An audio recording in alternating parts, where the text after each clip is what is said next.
All right, guys. Hello, hello. It's me again. It's Becky here at Aunt Beck's Creations. And after I had done my live, I went out to the mailbox because I remembered that the mail lady had gone, and pushed in the back of the mailbox was an envelope. There's no return address, but I'm pretty sure it's from Cheryl. So I was going to open that real quick. I still have not put a new paper down on my table. So if this is too light, I will do better next week and have a piece of my packing paper down. I just didn't get to it today, and I don't know if we're going to get really messy today or not. We'll see how the time goes. All right. So I'm going to open this from Cheryl. And she had messaged me and said, I didn't hear my name and mine should have been there by now. And I said, well, there's one came, but there's no return address, but it's from where she is. So we just assumed this was from her. These scissors just don't want to fit up in there. These little white ones do a much better job of opening envelopes. Maybe I'll open it on the short end instead. Less likely to damage it. So this should be her pocket letter. Yep, it's me, she says.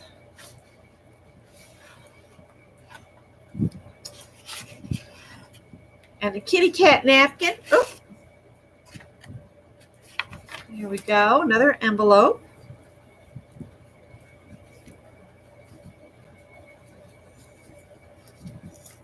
Some more pretty napkins. Oh, pretty. Here's your swap. I hope you like it. I'm sure I will. And this is another one of those notes I'll put in my book in such a way that I can see both sides of it. I might just put your envelope in there and then just have your card peeking out. I'll figure it out. So I'll slide that back in the envelope so I don't lose it. Oh, this is a pretty napkin. Ooh, whoa. It's a clothespin. I was going to say paper clip. That's not a paper clip. She sent me cats and dogs. So cute.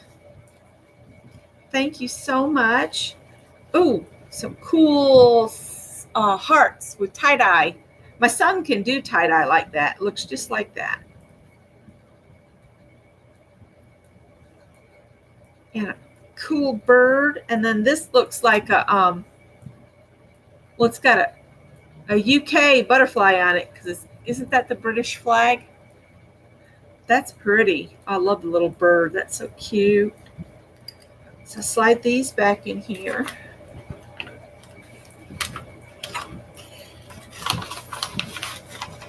Boy, I'm getting a full house tonight. Hello, everybody. Oh, it says Hope on the side of the clothespin. So these are her ATCs that she did. You look at them real quick and then I'll share. Oh, there's another one of those little birds. Oh, her last one says, I had a lovely time.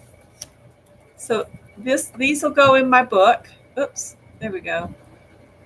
Hers pretty. They're all gorgeous. I've had so much fun doing this swap with you guys. Hi, Mary. I'll catch up with everybody here in just a second. I said I was going to clean up and be all ready.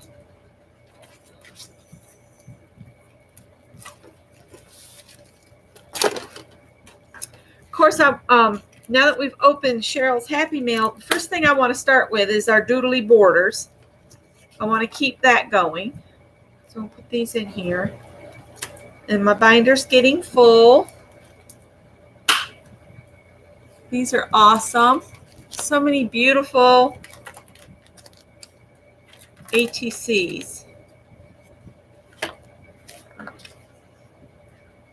I'll just put those down there. All right, so we're going to do our doodles. And I've got the list right here that we did last week. And I haven't done my lines to divide my page up, so I need to do that first. So let me say hi to everybody. Hi, Lori, Loves Montana, and Mary, and Janet, and Cheryl, and Mina, and Holly, and Anne, and Joyce, and Cheryl. I saw Cheryl, and Kendra. Oh dear, new neighbors with moving in with dogs, and her dogs are driving her crazy.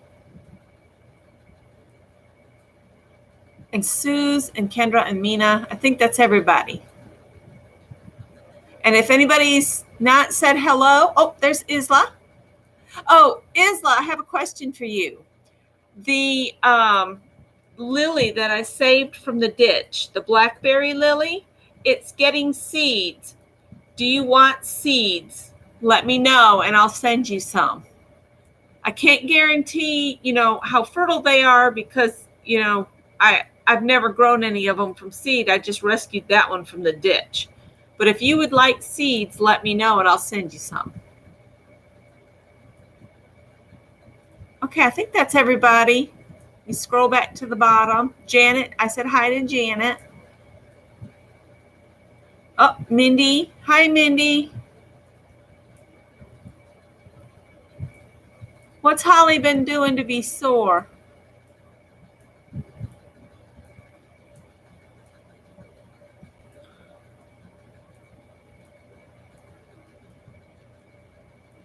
Okay, let me write that down on this other piece of paper.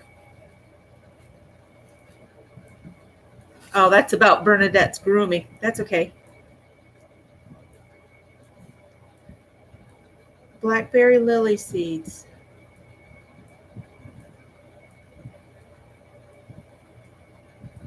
It's a day lily, so you get to enjoy the blooms for a day and then they're gone, but they are so stunning. All right, so let's do our doodles. I'm going to divide this up, and I just use the width of my ruler to divide my page up.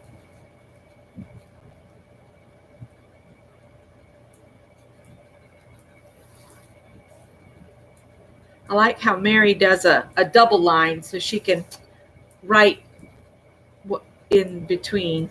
But my paper with doing 8, I don't leave myself enough room to really do that. It would make for a very, very tiny borders.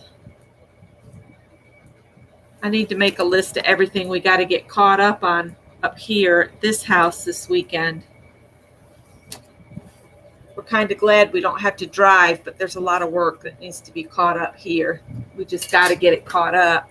Scott's got to get the filter changed on the fuel oil so that I can call and have some delivered in case it gets cold. And that's got to be done before we can call them. Which one is this? Some of these I've already wore out pretty bad. That one's not too bad. We'll go with this one for now.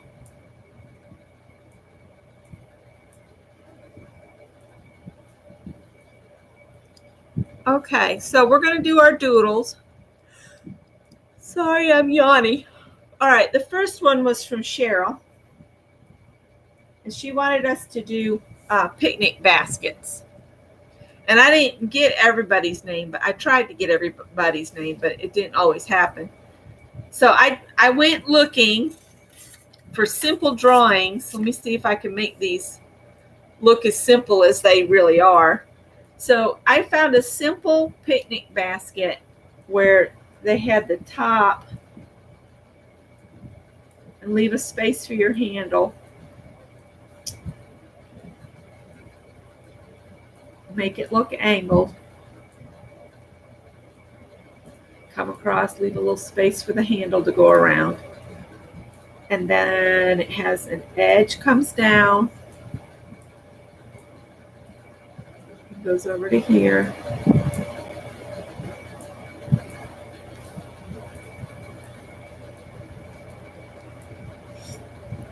And then they just did a simple kind of rounded bottom. And I've made mine look more dimensional than what they had in the drawing, so I've got to add a little bit more. And then they just did some lines for the basket weave, and to make it look extra simple, they just did up and down lines like that. They didn't try to make it look, really woven like that.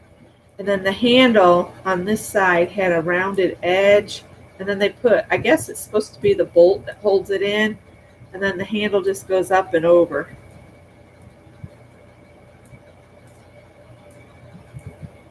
Like that. And then off to one end, they made like a piece of the tablecloth hanging out.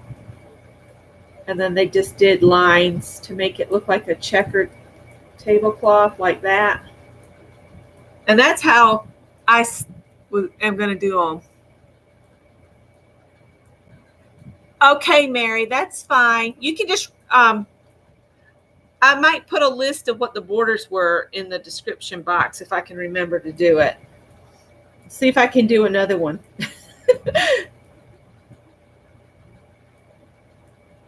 I saw where you said you were grocery shopping.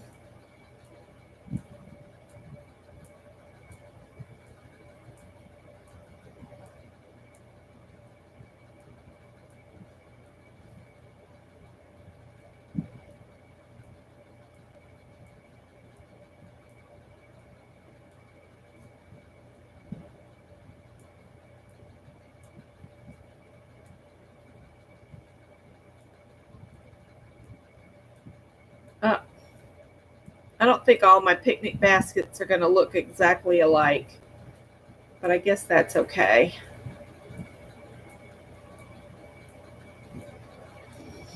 Maybe make the cloth come out this corner on this one.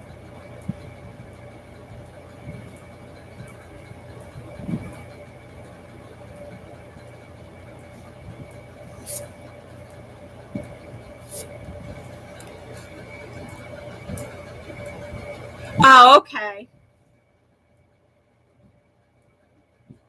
So any way you want to draw your picnic baskets is fine.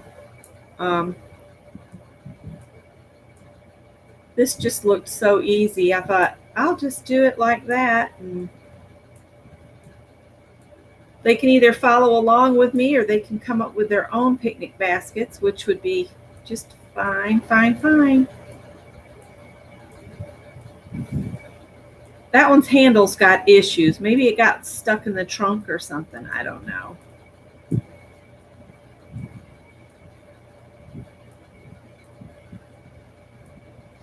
Yeah, I think this one got crushed in the trunk because the side of it's all messed up too. And I swear it looks like it needs the end added to look right.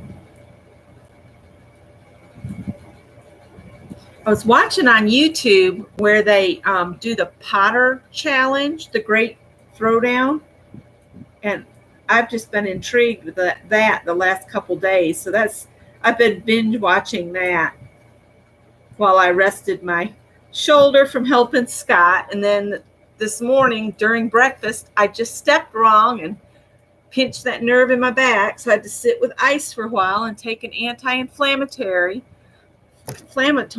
And I was telling Mary earlier, I'm weary. I'm just flat out weary. Road worry, working on the house, just weary. So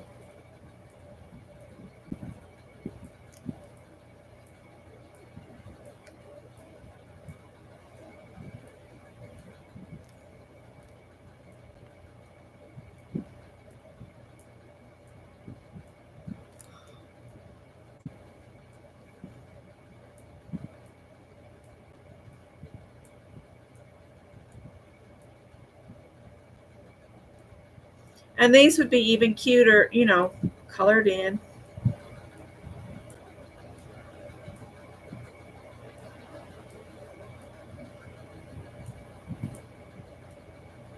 And I watched the pottery one, and I've been watching the painting one.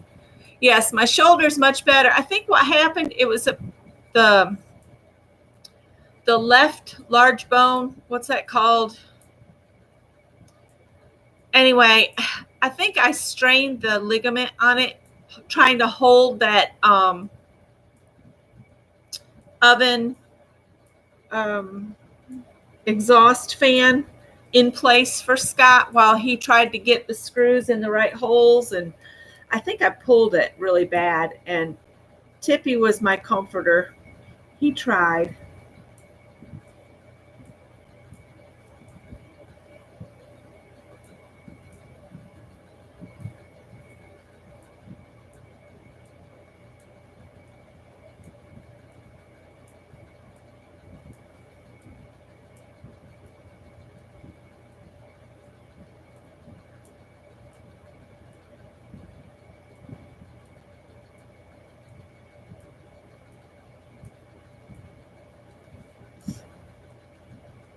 Give that one a different handle.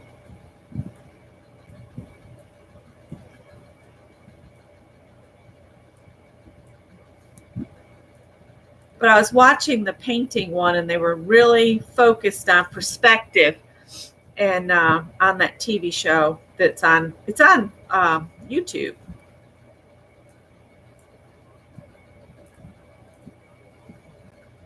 And they had really interesting lessons on how to help them get their perspective right. Yeah, clavicle bone. The ligaments around it were all sore.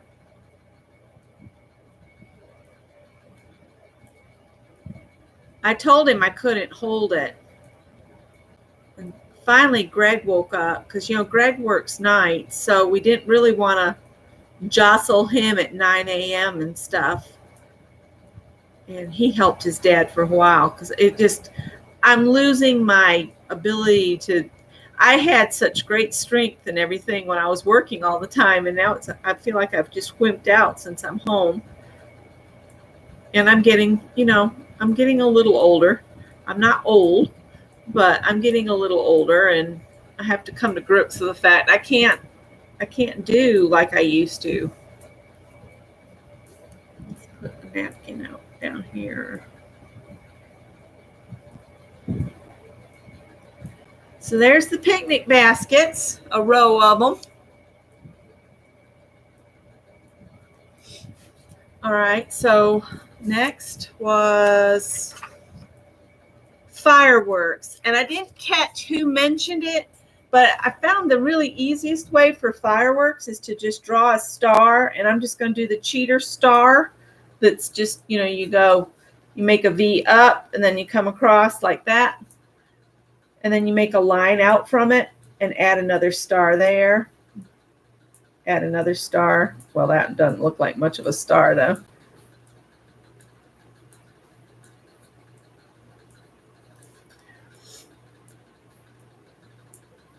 And then in between, you just add other little marks and dots.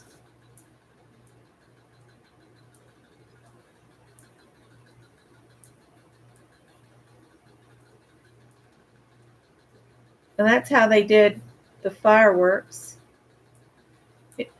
What I did is I went on to Google, and I said, simple drawings of, and then I would put what we were looking for.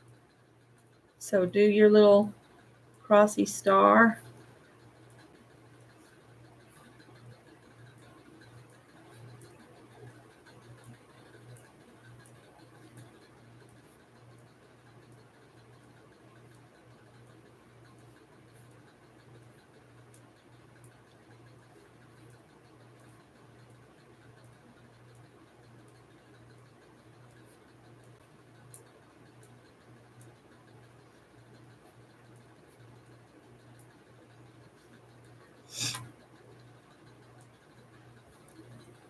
Hi, Nettie.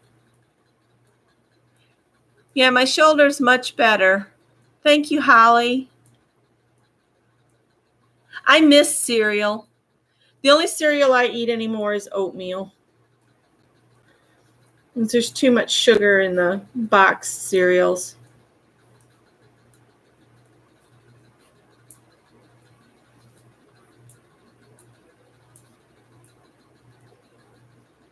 Do your stars have to be perfect? No.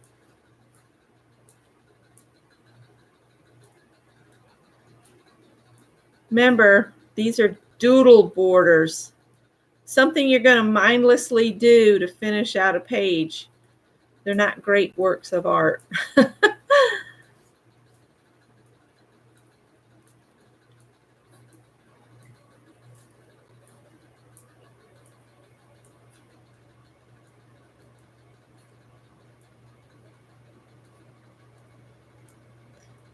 And if you wanted to look up other ways to do fireworks and do a combination of different doodles, you know, you could do that. You don't have to do them exactly as I looked them up to do them, or how my imagination takes over. Let your imagination take over.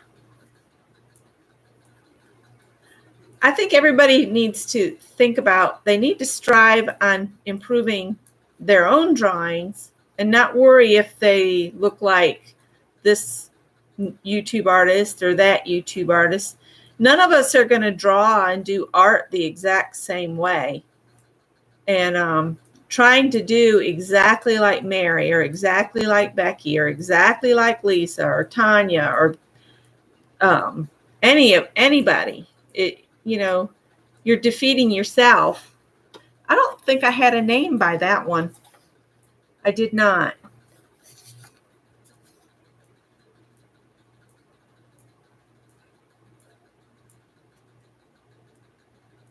Oh, Joyce, take care. All right, the next one was by Sharon. And she said, what do I need to do next? Ants. And the easiest ant I found looks like two large Christmas bulbs with a ball in between. That's the easiest way I can think to do it.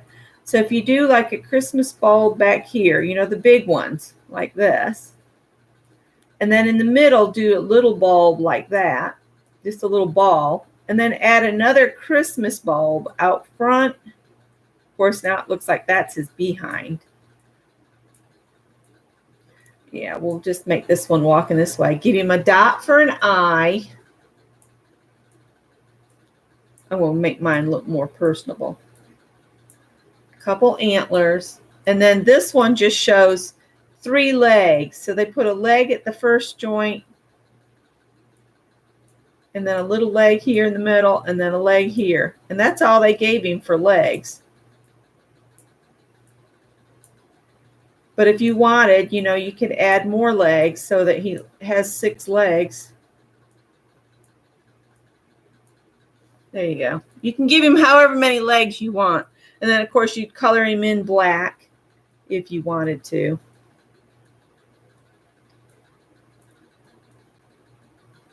I don't think this this marker will last long enough to do coloring in. Hi, Barbara Clark. We're doing our doodle borders. So let's do another ant. Maybe this, I guess they should all go the same way. So Christmas bulb, with a ball in between, and then another Christmas bulb out the back end. That one don't look much like a Christmas bulb. And then an eyeball and some antennae and some legs.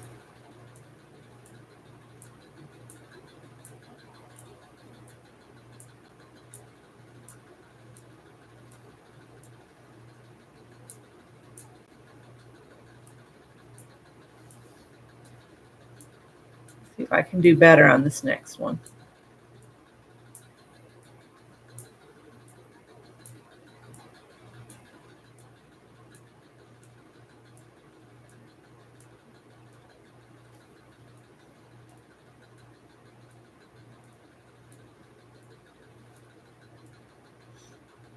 Now, some of them showed their pincher mouths, and I didn't like that. So I said, mine aren't going to be mean with pinchy mouths. Mine are going to be nice ants that just tote the food off quietly and don't bite me. Of course, all the ants bite you here in South Carolina. At least if they're fire ants, which that's usually what you get.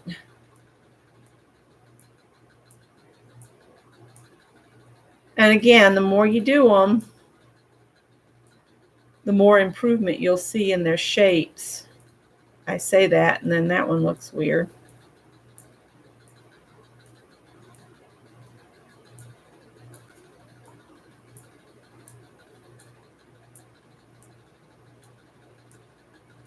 I might come back in with a thicker tipped marker and color my ants in.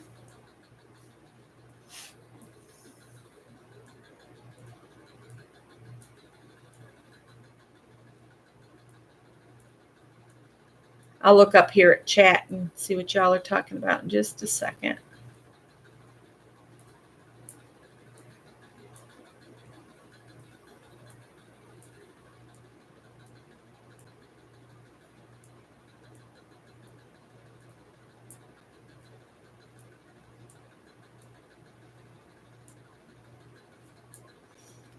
Hi, Lisa. Hi, Ruth Lamb.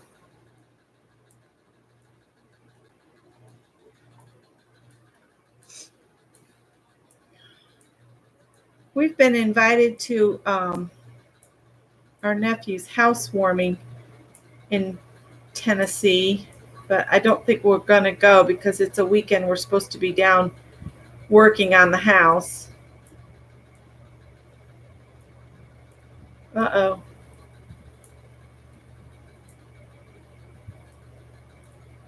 So we probably won't get up there.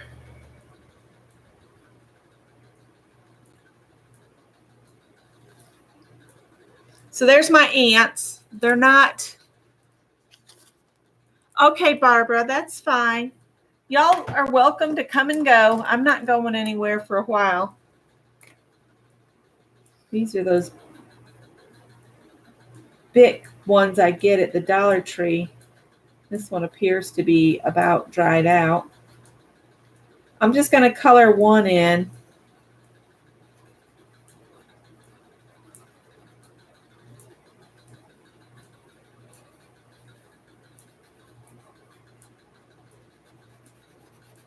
Scott's been craving hot dogs, and we can't find any that makes good chili like I do. So I picked up whole grain hot dog buns and made him some hot dogs today. So there's my ants, and I'll go back in and color them. I need to go get some highlighters. I keep forgetting to pick some up. All right.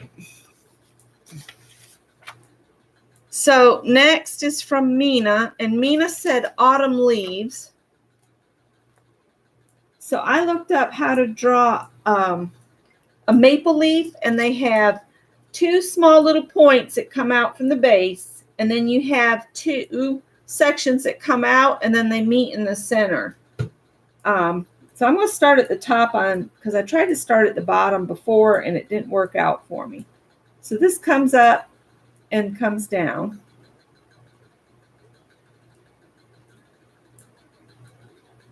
And then you want one that comes out the side. And then it has a little tip, and then it comes down to the stem like that.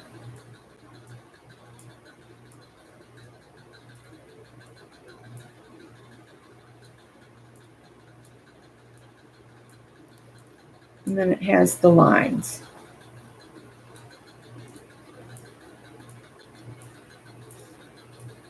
So that's kind of a, hi JL, hi Janice. See if I can do another one that looks a little looks a little better than that. Let's see. Let's maybe make this one.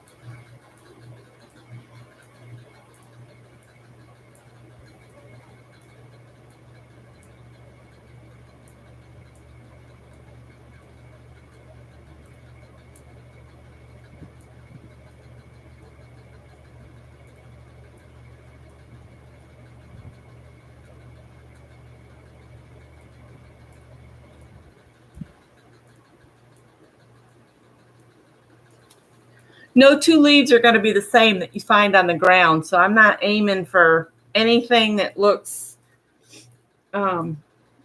maybe mine are just the ones that are like really dried out and brown. Maybe that's what I'm aiming for.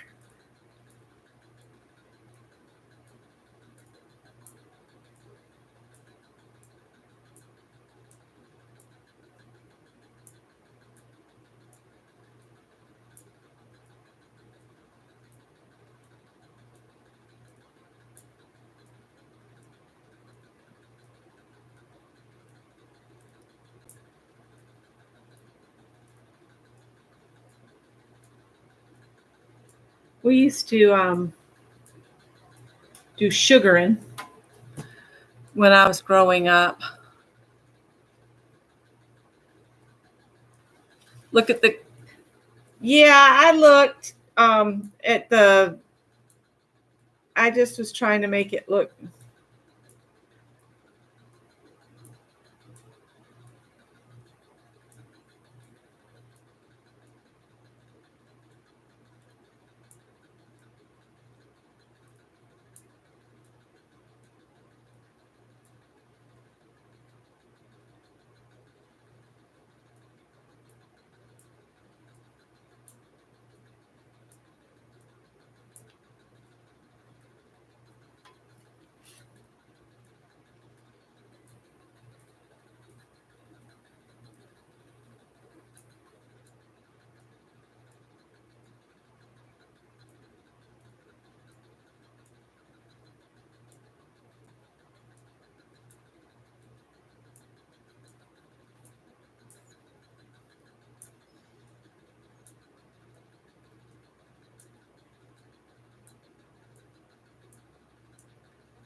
I'm sure if I sat and looked at a bunch of different pictures of maple leaves, these would be better. But I just quickly went and grabbed one version that I could find.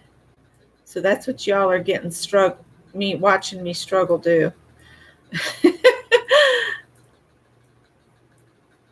They're leafish. And then if you color them in different colors, it won't matter. Hi, Tanya. What? What? Who?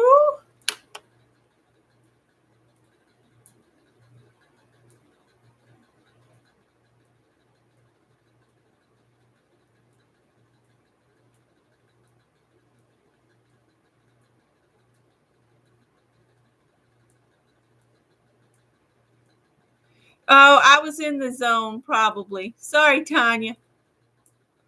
You know how we all do? We go get into it and then it's all over with and we're in the middle of it.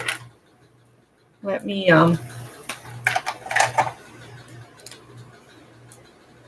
actually maple leaves are red.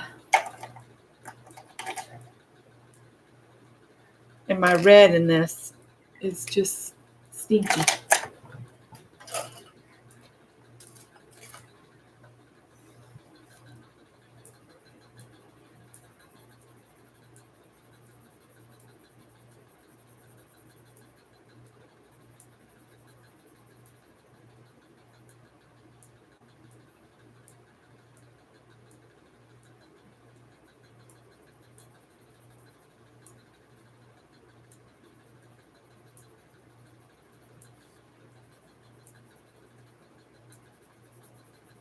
Do I go outside the lines? Yes. I'm tired, so doing the best I can.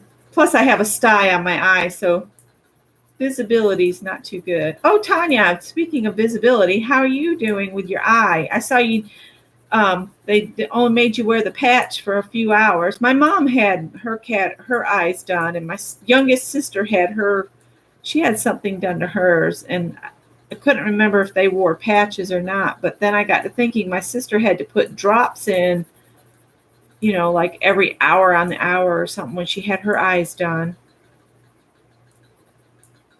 I think what Rhonda had done though was astigmatism fix, I think. I don't know.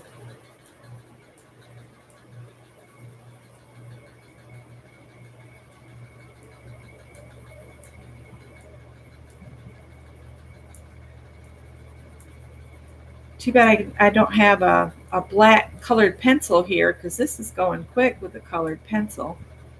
I might dig my colored pencils out. I've got myself one of those cat cases off Amazon to hold all of my Prismacolors, because my youngest sister bought me the complete set one year I think it was for my 50th birthday. So now I have a case where I can carry them with me, and they're all nice and neat.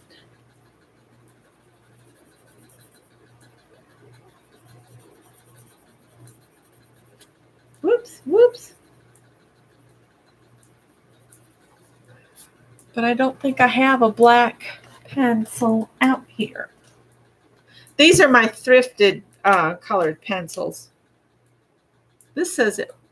Oh, this must be a Stabilo All. That's a Prismacolor Jet Black. It always looks more gray to me. That looks gray or silver.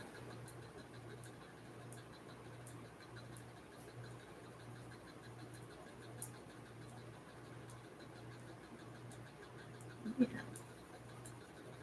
I'll finish this one out and then I'll quit coloring. Till I say that and then I start on another one.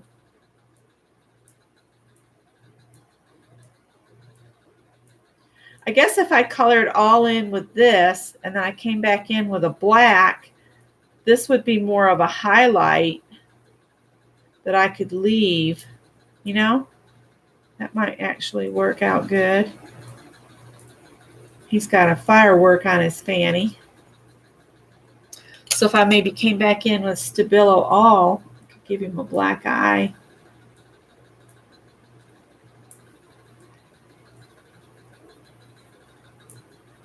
And just go around some of the edges.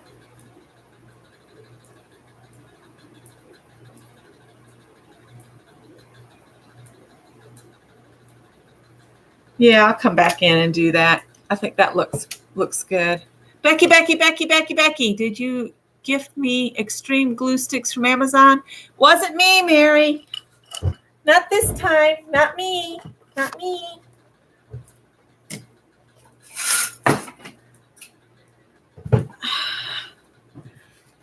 Must have been somebody else being sneaky. Wasn't me this time.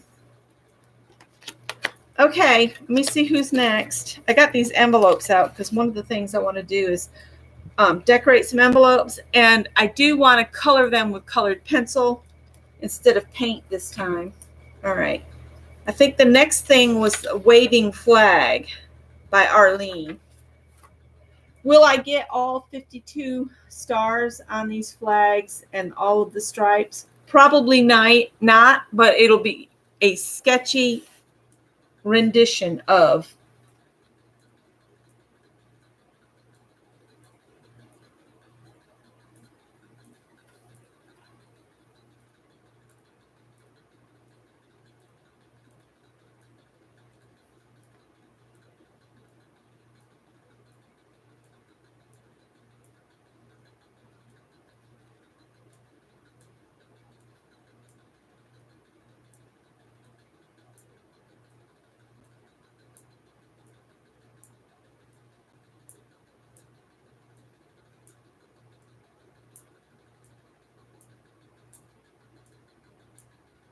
And I know they're supposed to be white stars, but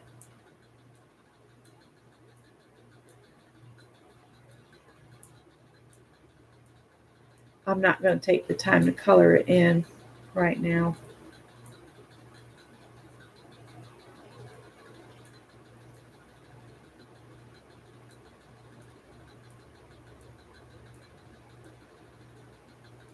So again, the count on the stripes and stars is probably not there.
It was Bandit, Joyce.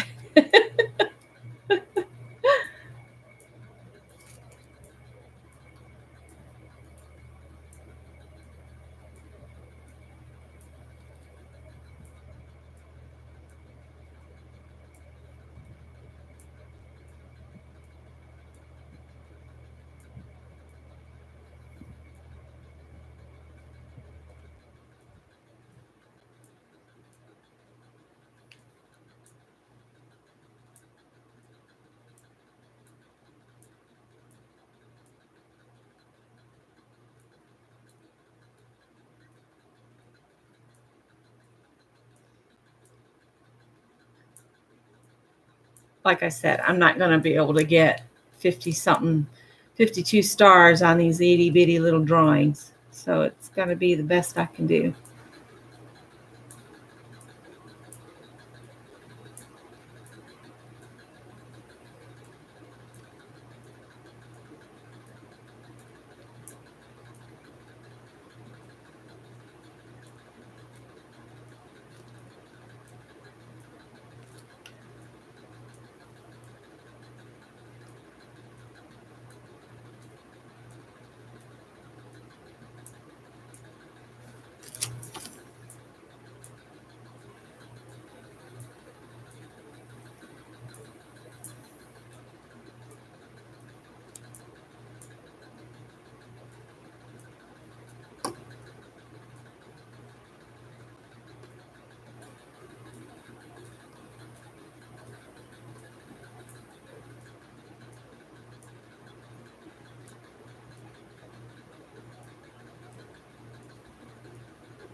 Well, I would say my waving flags are not too hot, but hey, I got waving flags on here.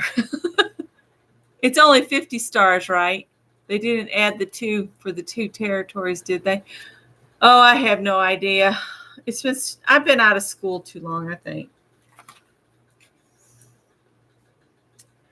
All right, that was Arlene. And Janet said watermelon slices. So you can either do, everybody cuts their watermelon up differently, I can tell you that much. I learned that.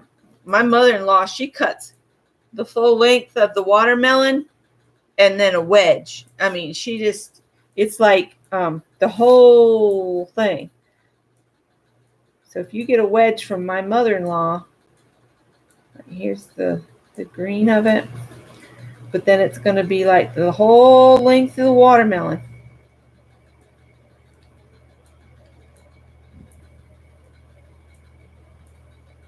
That's a Mother Macaulay slice.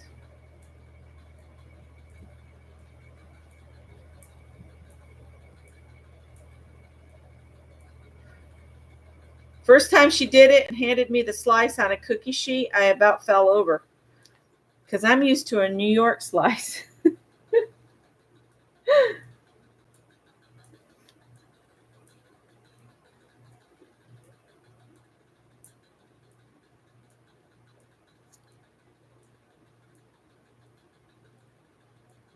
Like that. Of course, if you wanted to give it dimension, you just add it.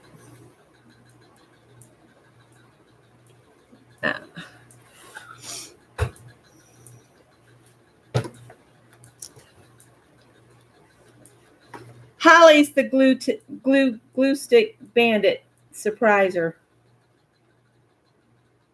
Then you can do the half of a watermelon slices. So I'm not sure which ones Janet envisioned, but that's the 3 different types of slices.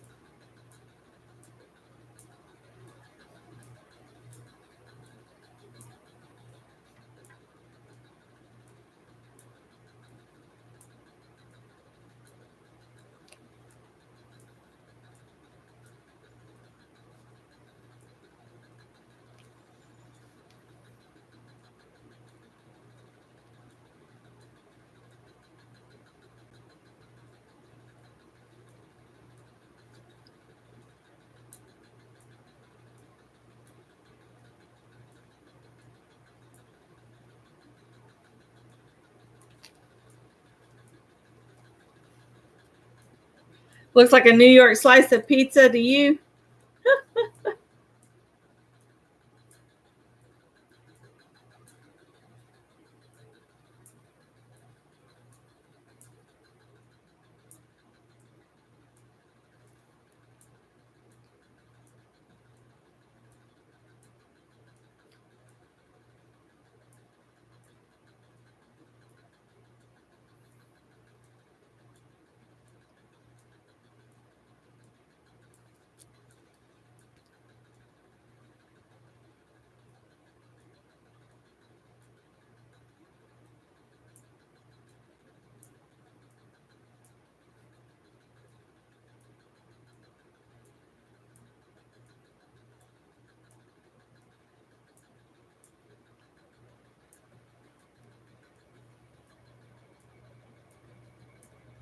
Whoops.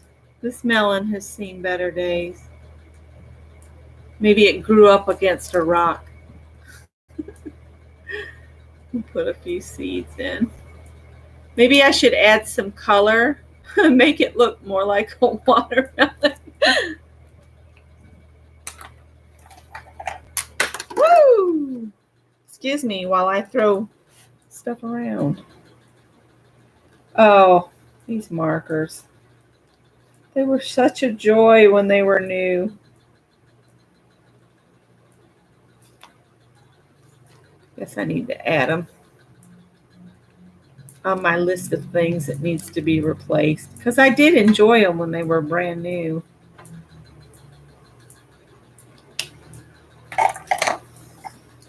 My little brother Charles, he always called watermelons frogs.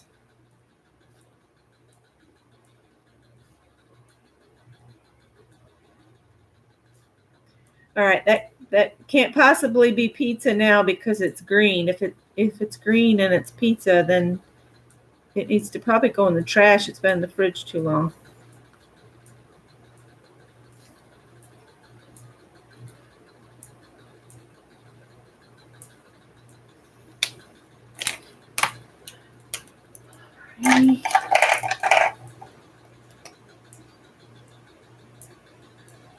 I'd color the flags in, but my red is really messed up. Worse than these.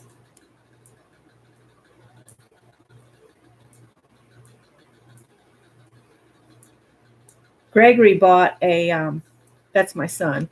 He bought a watermelon and he left it on the counter a couple days. And then he said he cut into it and he went to take a big bite out of it. And it looked all luscious and wonderful and it was rotten. And he took it out the back and threw it outside. So there's like random watermelon in the backyard.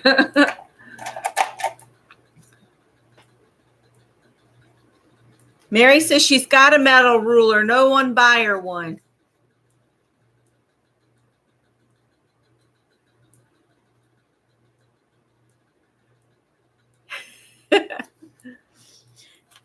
Mary's got probably one of everything in storage, right? See, that's what's aggravating me more than anything, Mary, is the fact that a lot of the stuff I want to just reach for and get and work with is in some box somewhere. And that's what's really getting up to next to me. Okay, we've done those, and I wrote Janet's name. Let me peek and see who recommended the next one. Kathy B. Kathy B. said hot dogs. So I looked up, and there's all different ways. This just was the easiest, like, doodly way to do a hot dog. So you do a bun, and then put your hot dog in there,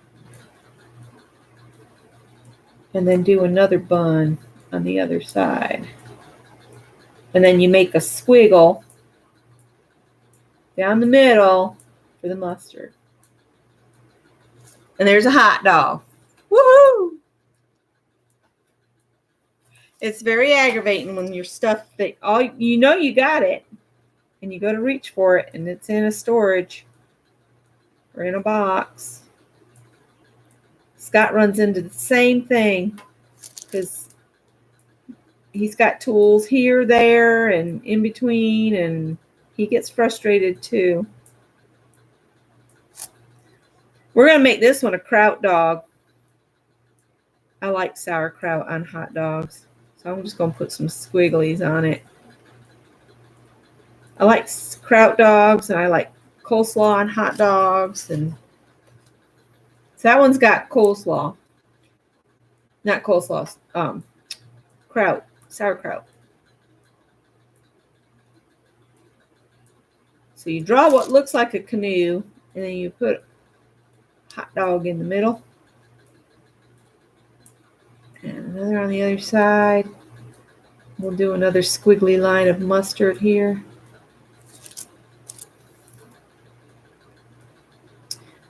But our favorite is homemade hot dog chili with chopped onions. That's what we had today.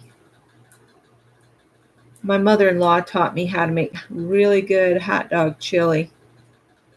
I grew up on a dairy farm where if we got hot dogs, we put mustard on them, put them on a bun, ate them, and then went back to work because there wasn't time to make chili and all this other stuff. I guess we could have put sauerkraut on them, and my grandma made sauerkraut. She had it in a crock. I wish I had her sauerkraut crock. That would be a real treasure to have.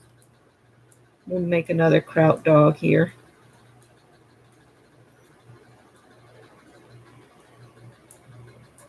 All that cabbage chopped up. There we go.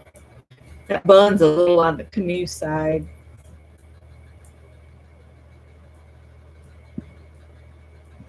And I don't think I have enough different shades of brown.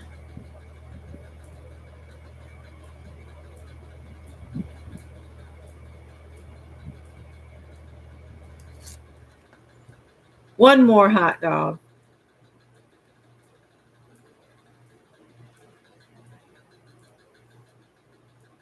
What was that? Hot dogs, armor hot dogs, something.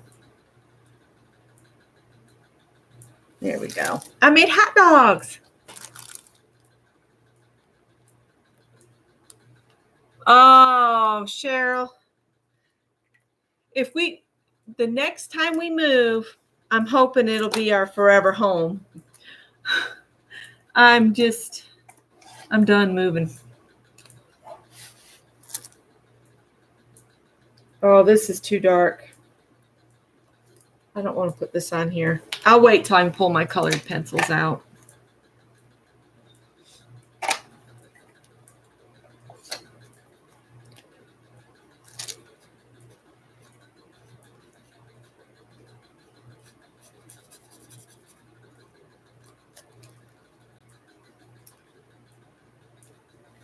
I was thinking the other day, I need to just use up stuff. I went through my clothes and I donated a kitchen trash bag full, and I saw Spanky was talking about she was going through and she had a bunch of bags to take to the thrift store.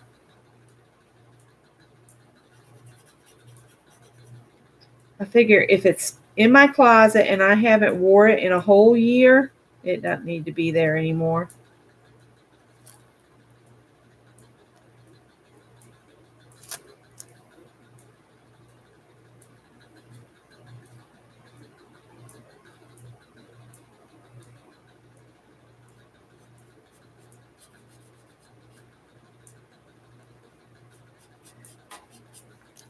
All right, I'll do the rest later.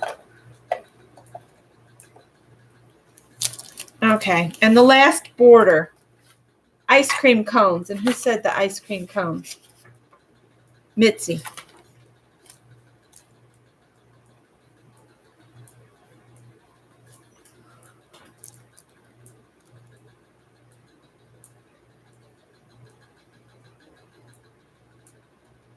Oh.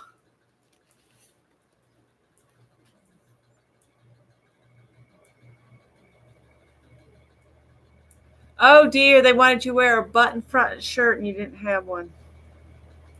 Yeah, I'm just going through stuff and donating stuff, and I got the little bunnies. I sold one of those little ceramic bunnies, and somebody's bid on those Nestle World Cafe 1970s mugs.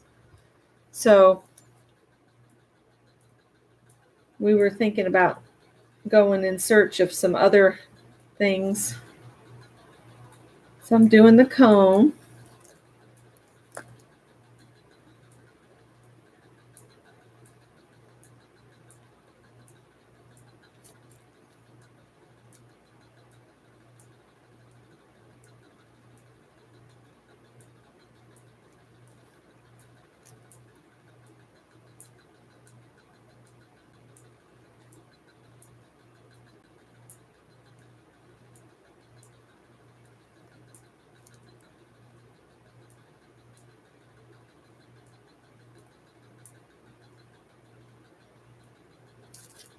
Well, there's an ice cream cone.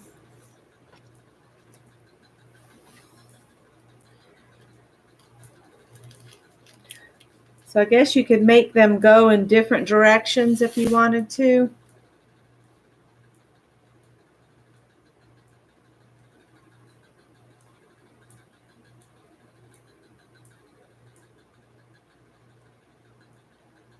That one looks like I ran off the page with it.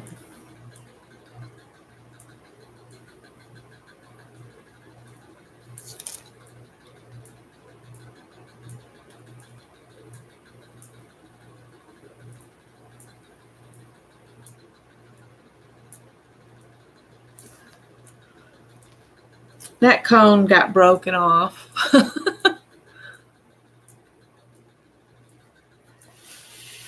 Yeah, Tanya had some surgery on her eyes yesterday.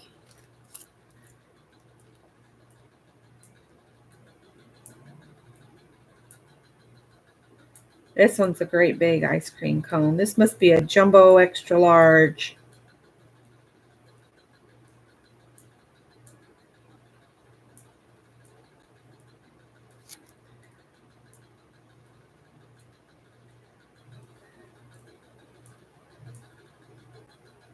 I don't know how this ice cream's staying in here with all these cones laying on the side, but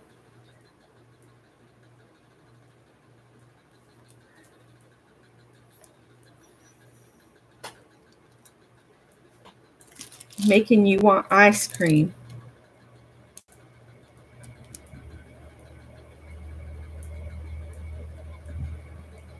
It's all Mindy's fault. This was her suggestion.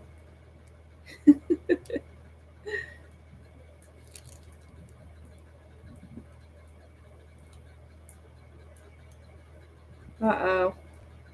This ice cream is out of hand. Here, it's up by the hot dog. There we go. They look better on screen than they do on my paper. Janice is right. Send the hubby to get you some. Aw, thanks, Mary.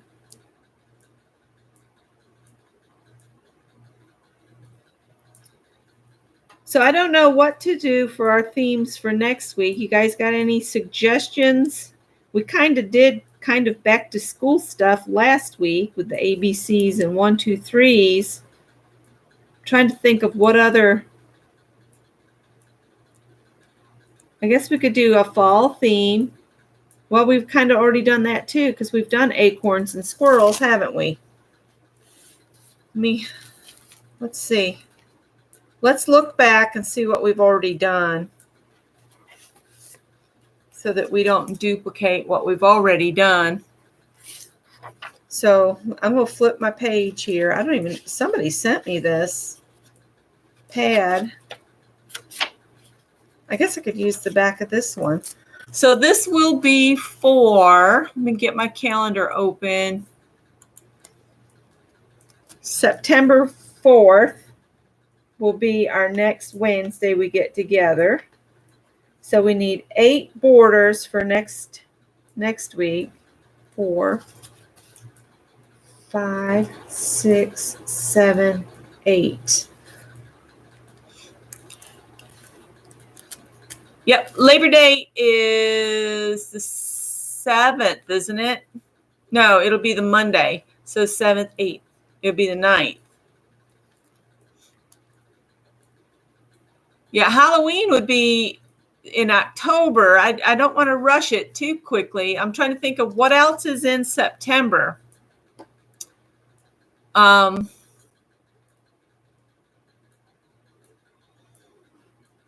What else do we do in September?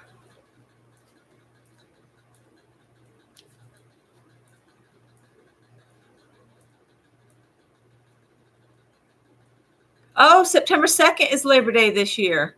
Okay. Well, let's see. This is this week. We did all the kind of picnicky stuff. And then last time we did fire hydrants and acorns and apples and the ABCs and 1, 2, 3s. And I loved how Mary included lowercase letters in her ABCs and 1, 2, 3s. And I just did all capital ones. And we did paint buckets and bubble letters and pencils and the inchworm, which all of that is kind of school. And then those were the borders I did Art Deco with Mary. And then the week before that, we did a different alphabet. We could do a different alphabet. I could look up another hand lettering alphabet if you guys want me to do that. We did paintbrushes, musical notes, sea turtles, beaches, bears, robots. We did the squirrels, the mice, the owls, the teapots, the ferns, the snails. And I went back and added some more snails finally. And I loved how these turned out. These turned out really good. When I just sit here and I let my mind just look at something and really look at it. That was another thing about that painting show is they would say spend more time looking and just take a quick moment to add something and then stop and take time to look again, stop, add a little bit, and so on. Yeah, we're trying to come up with our borders for next week. And then we've done sunflowers already. We did tic-tac-toe. These are supposed to be hot air balloons, you guys, but I swear they look like salt and pepper shakers. We've done needles, threaded needles, cups, doors, ladybugs, lanterns. We've done a lot of borders, you guys. Buttons, the half shells, the hearts, the squares. We've done a whole lot of borders together.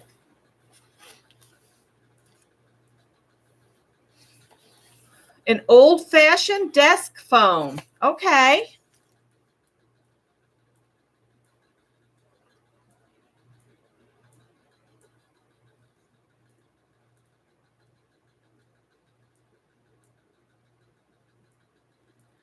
What if we do, we could do things found on your desk.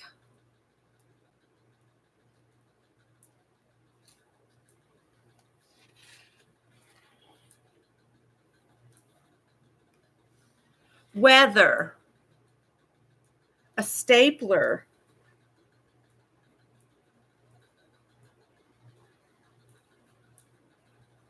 y'all have to get with me on the weather, a school bus. Yeah, we haven't done school buses yet. A tape dispenser. And I'm not catching y'all's names either. I'm going to have to go back and Janice G said this tape dispenser. I got Joyce B for the bus. Who said weather? Sharon L. Who said stapler? Janice G. And the old-fashioned desk phone. Who said that? Janice G.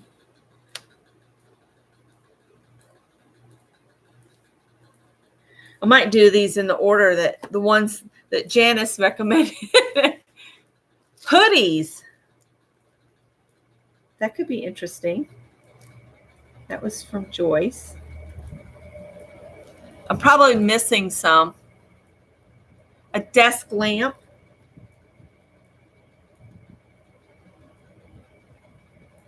And that was, who said that? Janice G. And I need one more. Let me see. Cheryl says car. All right. I'm just going to add some more down here. Lunchbox. Paper clips. Paper clips would kind of be a challenge for me. I'd have to really think about that before I did it. Practice. Holly, email them, girl. We did paintbrushes already. We could do a different kind of flower. We've done, what have we done? We've done sunflowers, and I can't remember what all else. So I'm going to go back in and color these and scan them and get them in. I scanned a couple. Or would you rather I didn't? If I don't color them and I scan them in, then you guys could color them and use them yourself. But if you want me to color them, then they'll be colored when I scan them and you print them off, and you could just use them that way. So that was our list of those done. We did our Happy Mail. Finally got that open. I didn't know there was more hiding in the mailbox earlier. So Doodle borders, the Happy Mail. And okay, I wanted to share what I've come up with here. One of y'all, I think it was Tanya, sent me a big piece of wallpaper. So I'm going to use that for my cover. So what I did is, here's the envelopes that you guys have sent me. And what I did on the manila ones, say this is a smaller manila envelope. I just cut it in half. So I have a front and a back. And then I cut it to size of just a regular sized envelope, because there was some smaller envelopes, and I wanted to even see, there's just a regular like letter sized envelope that I wanted to use. So I kind of got them cut to the same size, and then pretty much they're all the same width when folded in half. There is a one with a tab here that I'm leaving. So these ended up being, when folded, about 4 3/8 by about 6. So they're a little over 4 inches. And on my cover, I made it this way. It is 6 1/4. So there's 12, 13 3/4. And the reason I made it like this is because I like the way Mary does the journals that she does each month, where it has a wraparound. And I have already scored it where I'm going to stitch them in over here. And then from the first stitch line to the outer edge is 4.5 inches. And then I marked a 1/4 inch in between each signature. And I have 4 signatures with 6 pages each, 6 envelope sections each. And I'm going to sew them in like this. And then from that last stitch line over to this score line is another 4.5 inches.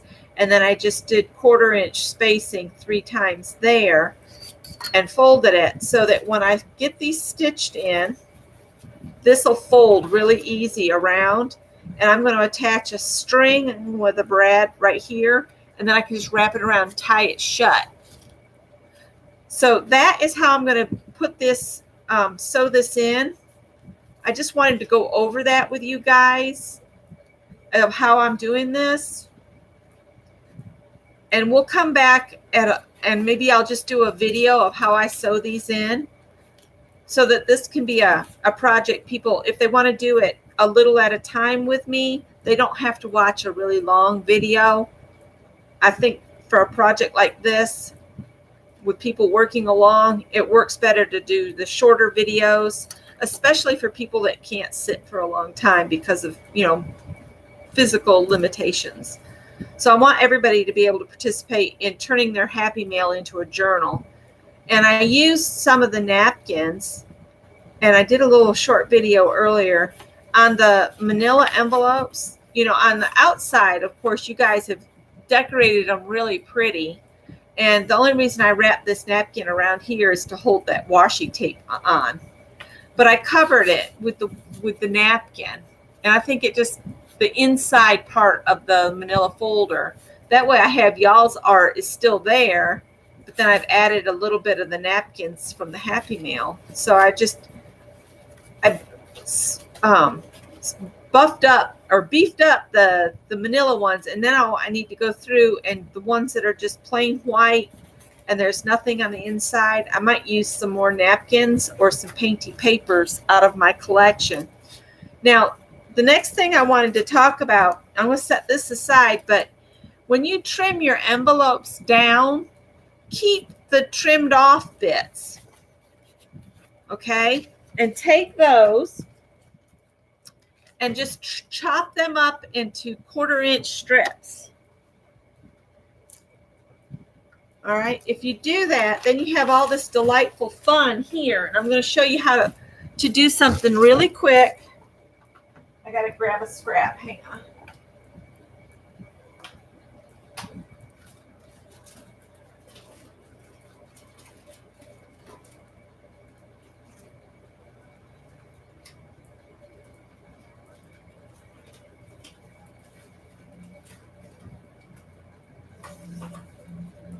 This is just a leftover piece of manila folder. Whoops. Do I have tape out already? Yeah, there's some tape there.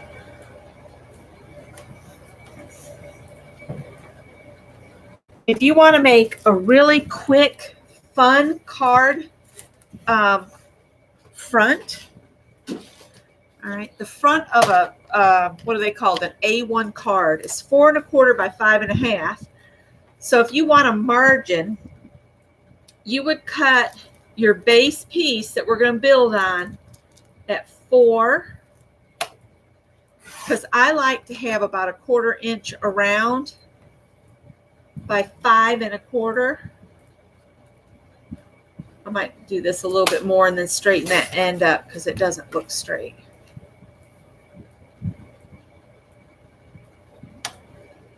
It wasn't. All right. So now I have a base. I think I'll just use this tape runner.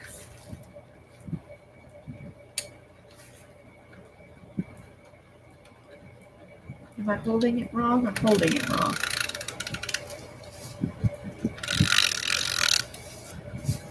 And I just run tape roller, double-sided tape, or whatever on this. Just cover one side. All right. You're going to take your strips and just lay it down like so. Don't worry if it hangs off. Here's another little strip. You do have to be mindful of where the print stops and starts. Lay it up next to this other one. Stick it down. You want it right up next to the other one though. Maybe it'll work better if I put it on this side. Yeah.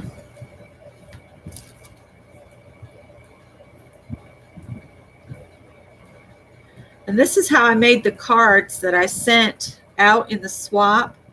I did this on all of them, and with the scraps I had left over from my last drop paper is what y'all's cards were made out of, is just scraps from my drop paper. And this is just scraps from you all's envelopes. And am I fussy about, you know, the same color getting up next to each other? Not really. I try to cover my base piece with these little 1/4-inch strips.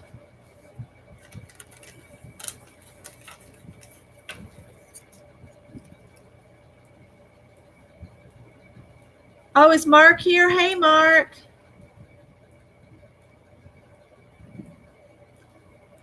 How's your mouth feeling?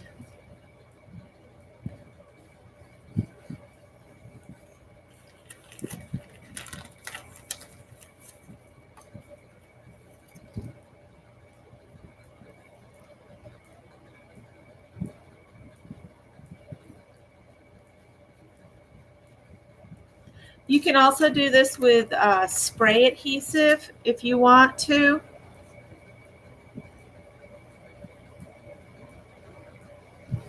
This is called string piecing.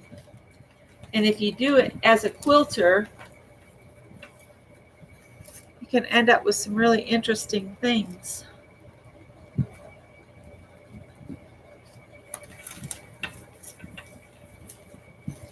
Because you're just building on a base.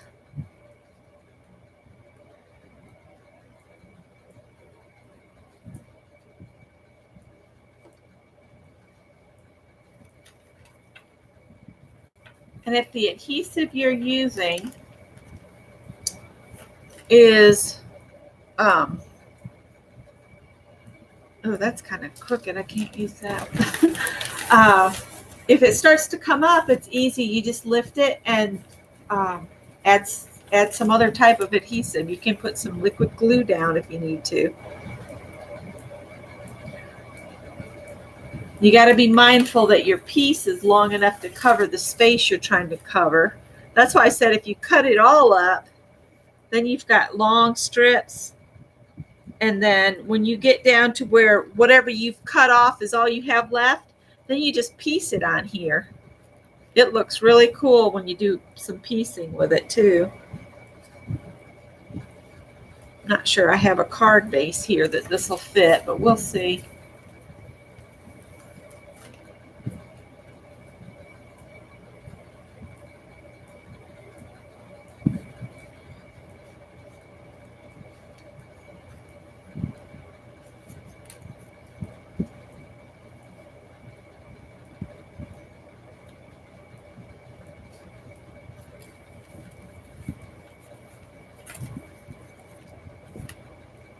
Now see, this is just a part of the postage stamp that got trimmed off.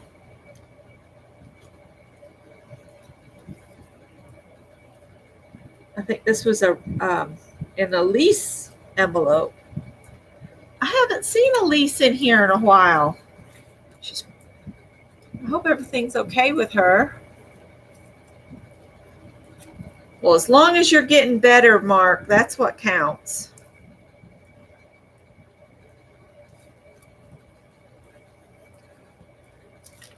And you can do all kinds of fancy things if you don't want to just do just the strips of paper.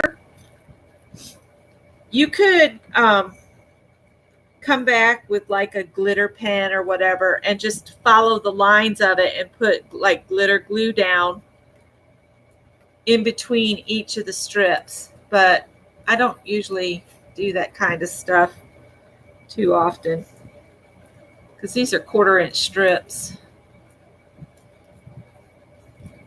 Some of them are 1/4-inch strips. That one's not a 1/4-inch strip.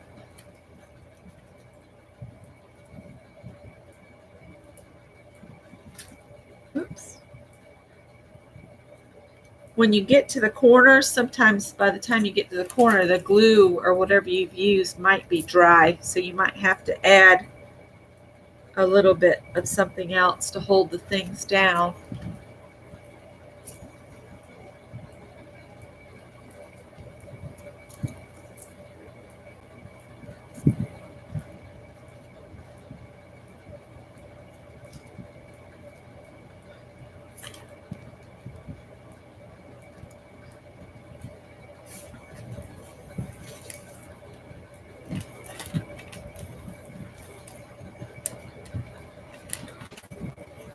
Just need a little something.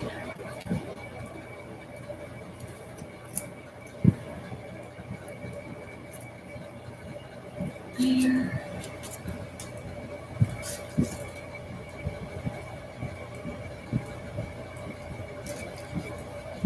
See, there's no adhesive there. I don't know if I can get any on it.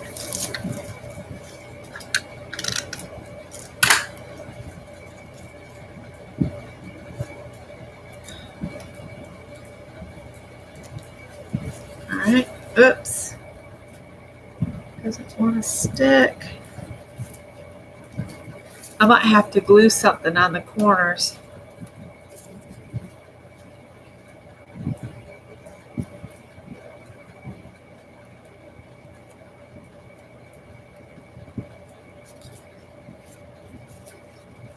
And you just turn it over and trim away down to your base.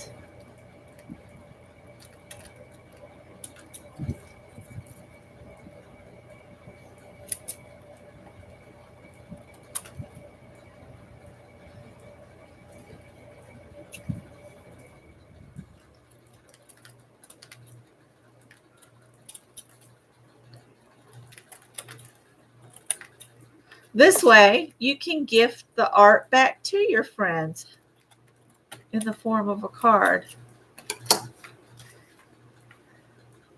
See, I've lost a few pieces down here where the stickum isn't sticking very good. So I might come in with some wet glue if I can get some to flow here. I'm trying to use up these little bottles of Scotch Quick Dry.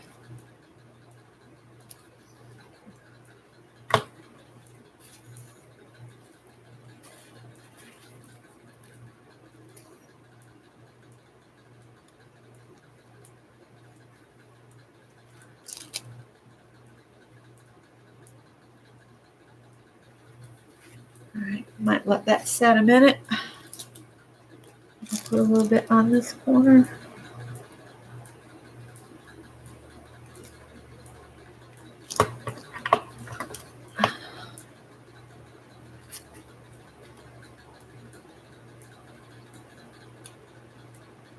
All right, I'm just going to set this aside for a second. I think this is a repositionable tape runner is what I grabbed, and that's not what you want to use. You want to use a permanent adhesive. I'm going to look at chat while that's setting up too.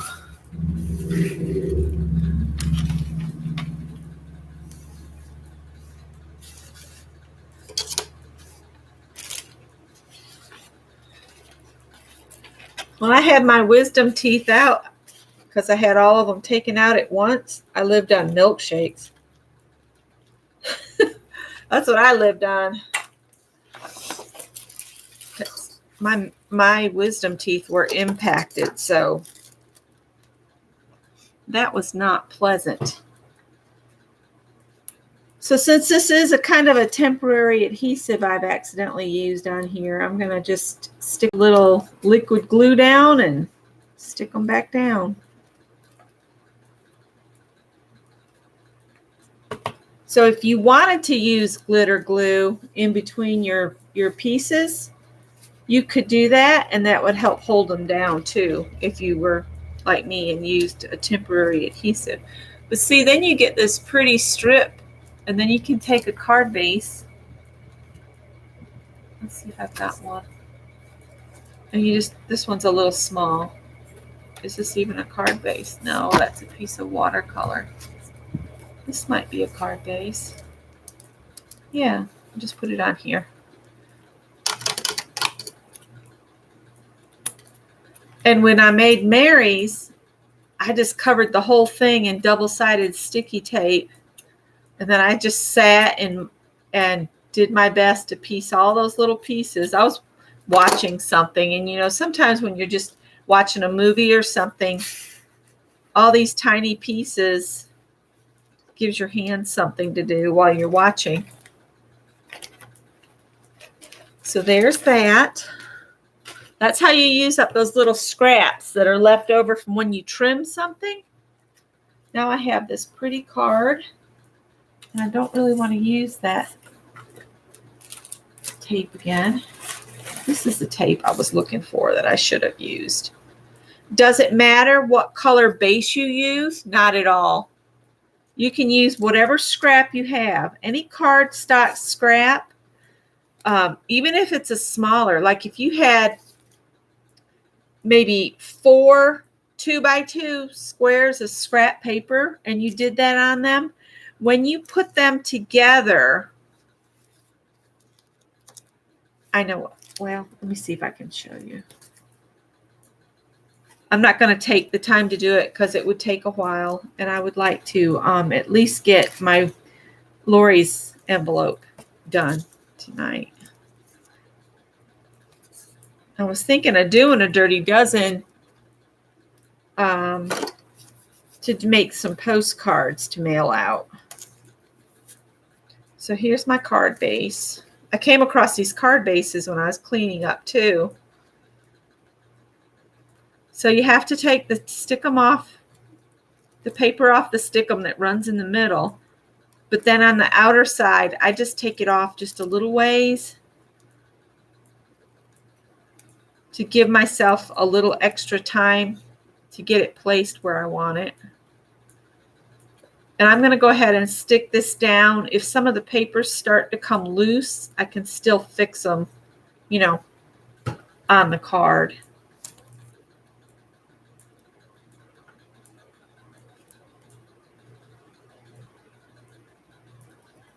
All right.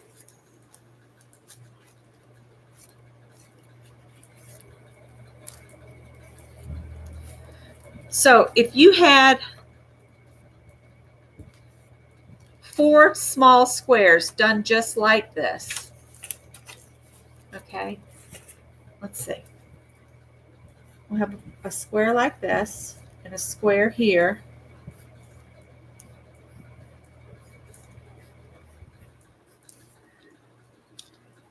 And you got your strips of paper going across like this.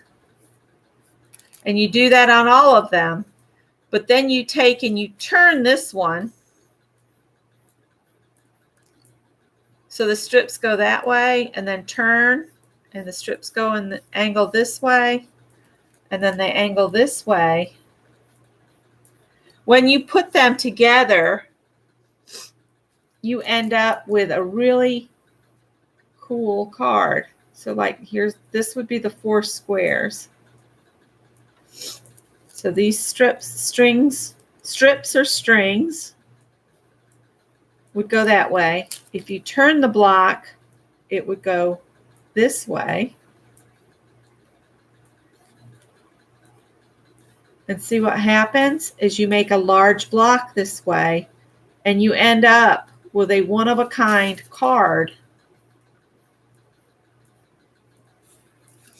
And the colors, because you're going to just use random strips, nothing will match. I mean, you're not going to have, well, you could accidentally have the same strips, you know, in line with each other, like one going this way and one going that way.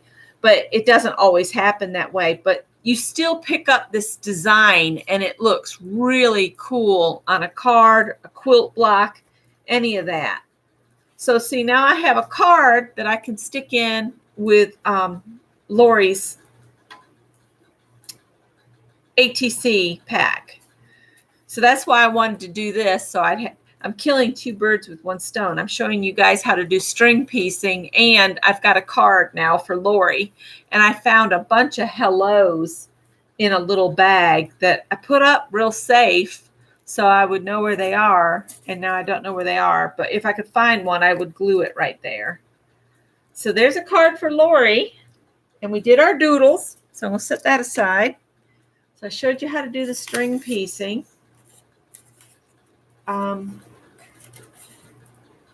We talked about the Happy Mail, how to do the pages, and I will do another video on putting that together.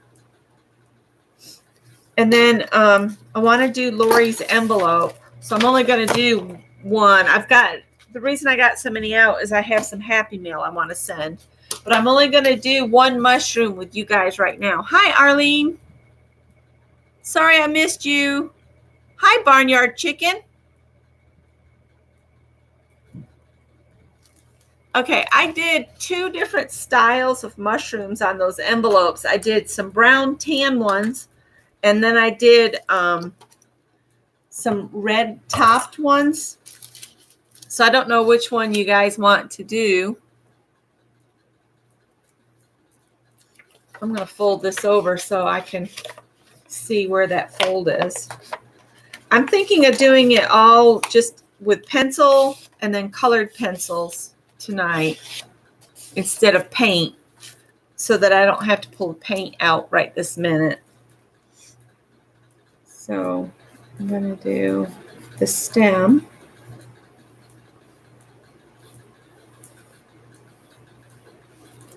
And then you want the back of the mushroom to kind of show here.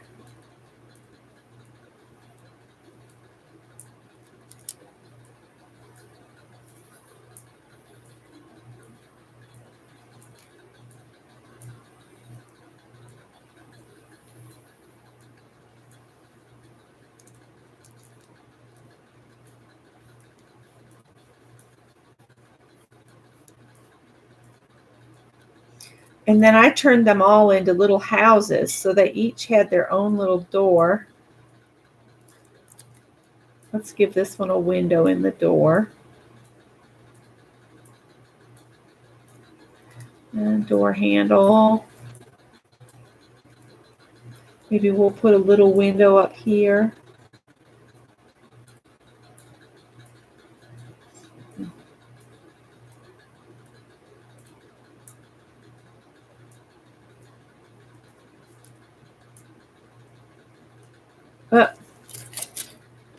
Where's that? The erasers on these old drawing pencils are no good anymore. They're good for dipping in paint and making circles. That's all they're good for.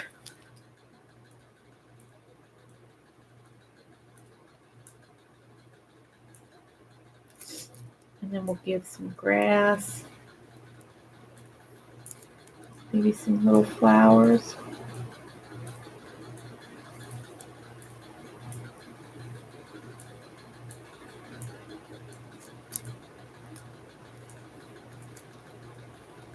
Welcome to anybody that's new. And bear with me. I do check the chat every once in a while. It's just when I'm drawing, my head is down. I'm looking at the page. I'm not looking at the screen. So I take a break every once in a while and look up and see what you guys are talking about. All right, then we want some little circles of spots here on my mushroom.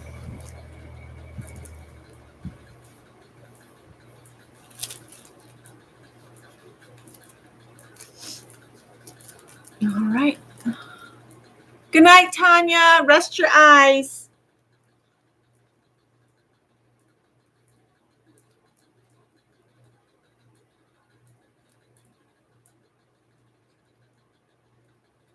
But you can add any kind of little creatures you want.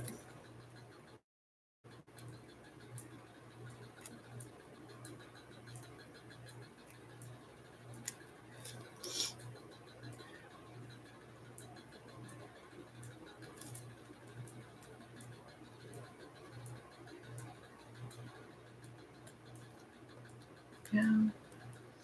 All right, let me grab my colored pencils real quick.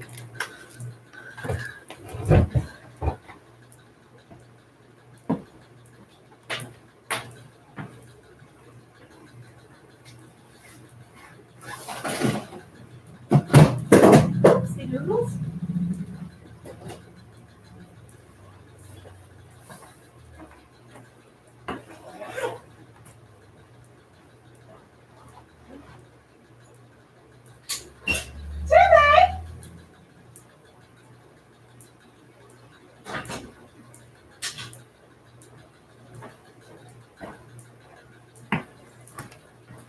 Forgot Tippy went out and hadn't come back in. But see, I got me a kitty cat bag for all of my Prismacolors, and it holds the whole set. So I think I'm going to do.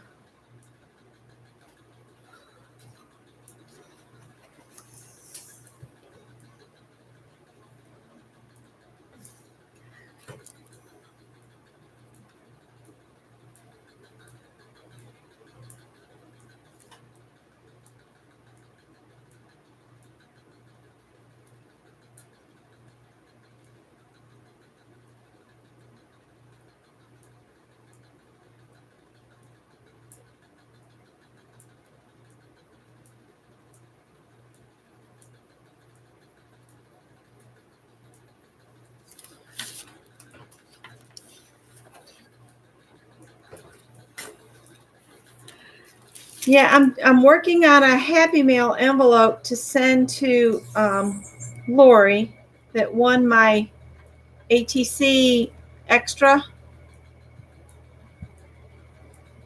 And I'm decided instead of paint, I'd try colored pencils on this one.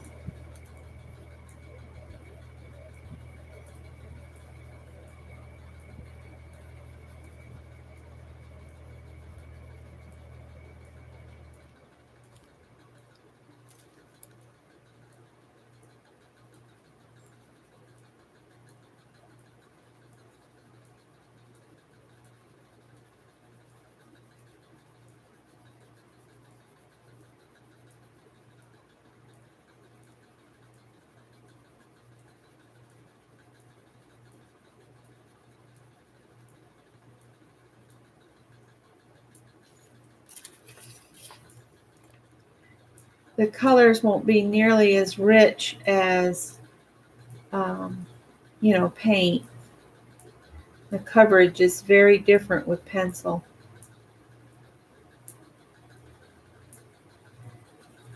But the thing about the Prismacolors is you got to take your time and really layer it up and just keep adding layers, and it'll get darker. That's why I said I'm only going to do one of these envelopes on a live, because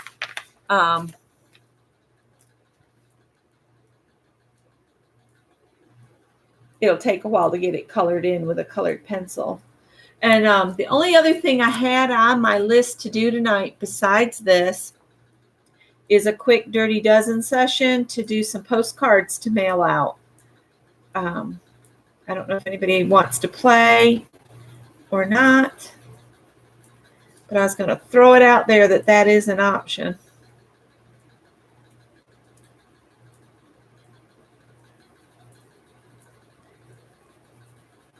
The seam in the envelope is causing me a little bit of problems.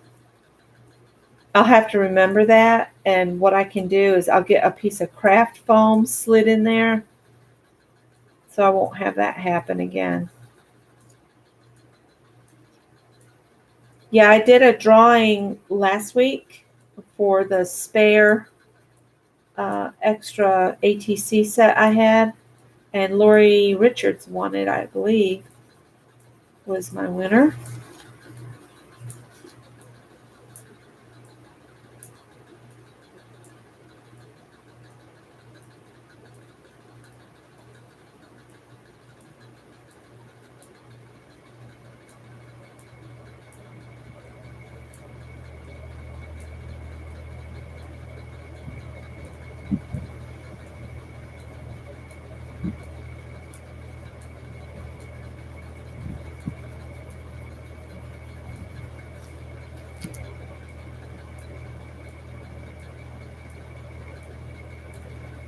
I like to kind of try and put a little bit of art on the envelopes that I mail. I think it brightens up the postal workers' day, as well as the person receiving it knows immediately it's from an arty friend too. And I like the pretty envelopes in my mailbox, so I figure everybody else probably does too. And this is Crimson Red.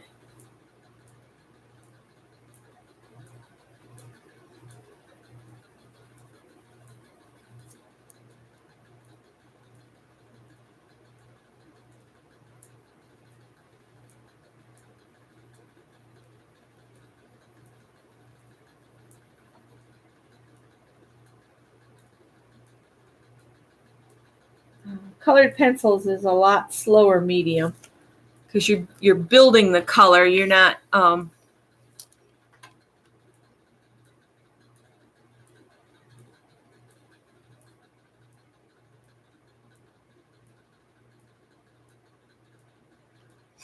deep breaths, Allie K.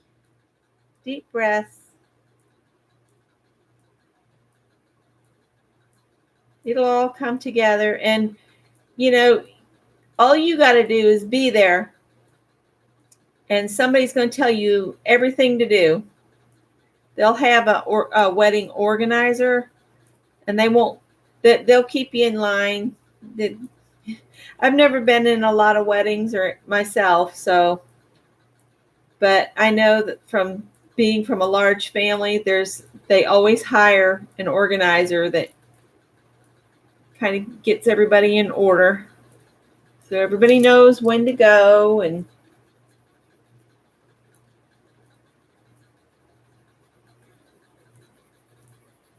I think Howie would like to come in.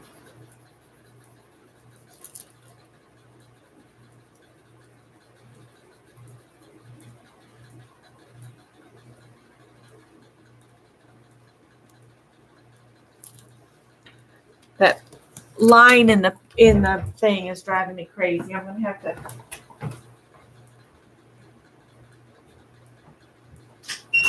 Hi, Howard.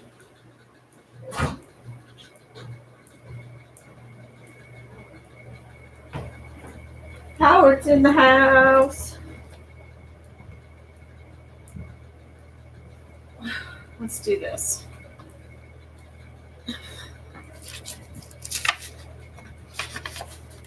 Oh, it won't fit. That one's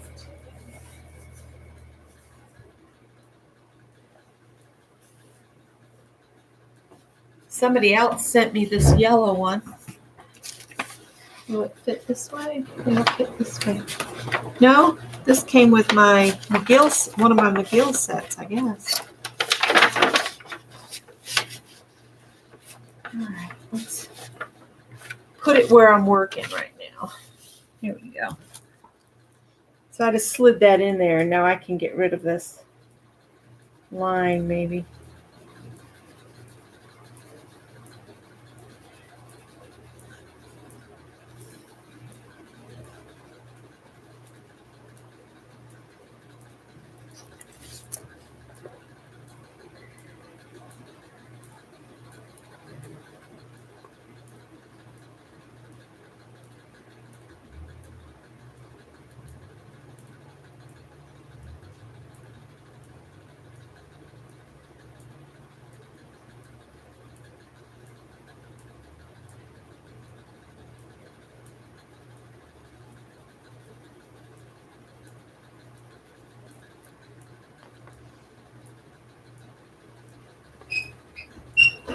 All right, Callie, I'm coming.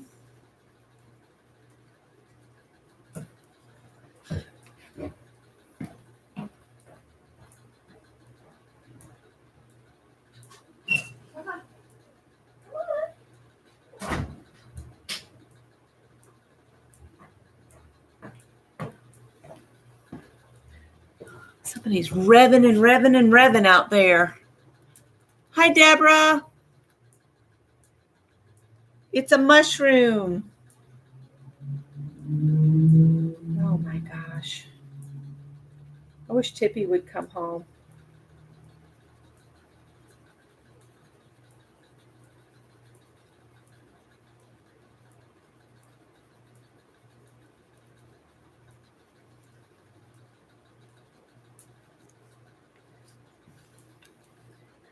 Yeah, I'm just trying to get...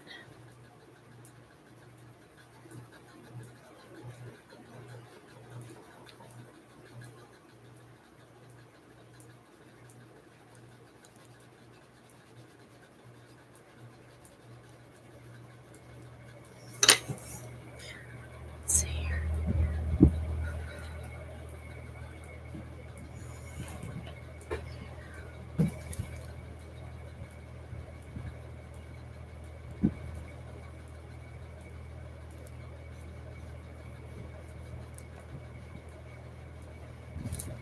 Get some color in here so y'all can see the rest of it.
Does that show up a little bit better now? It's a mushroom house.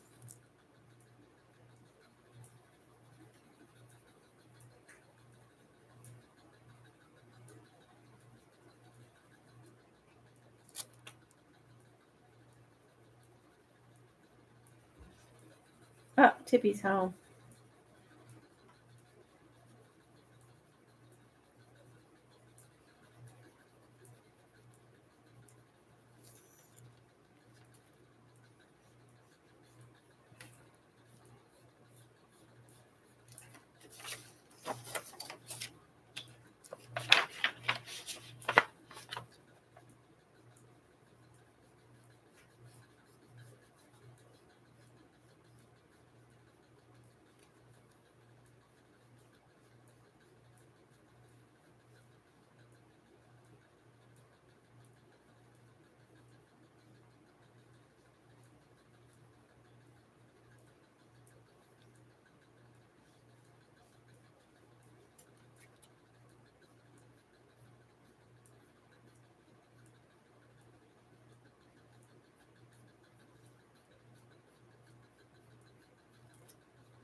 Baby. Stick tight.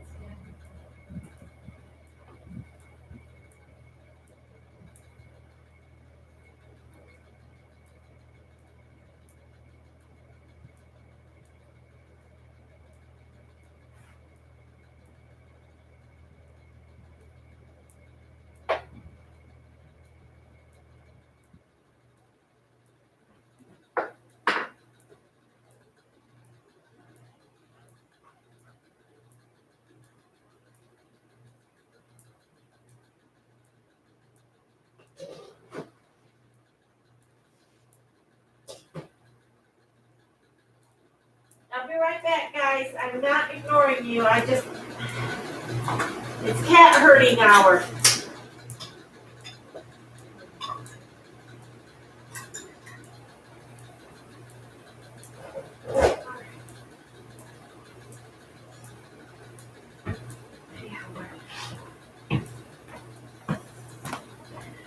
All right, sorry about that.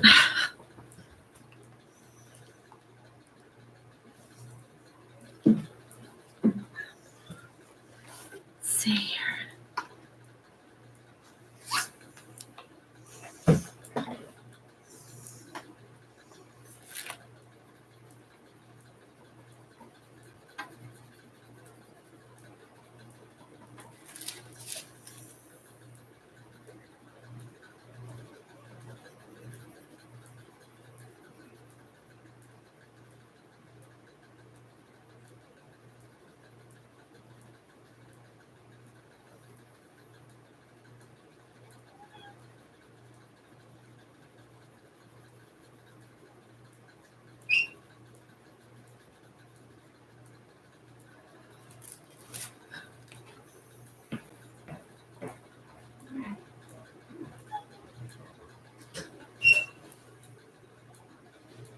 Callie, come on.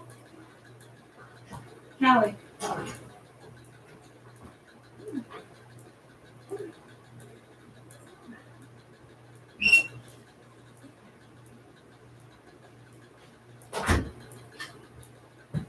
Okay.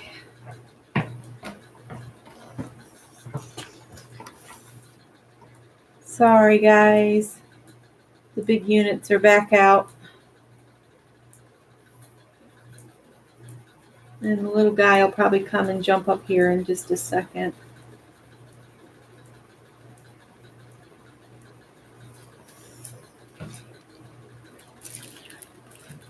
It's a mushroom house.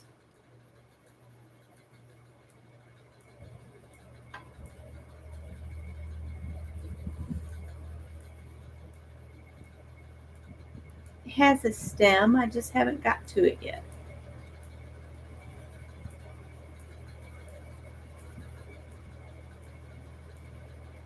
This is the underside.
Woo!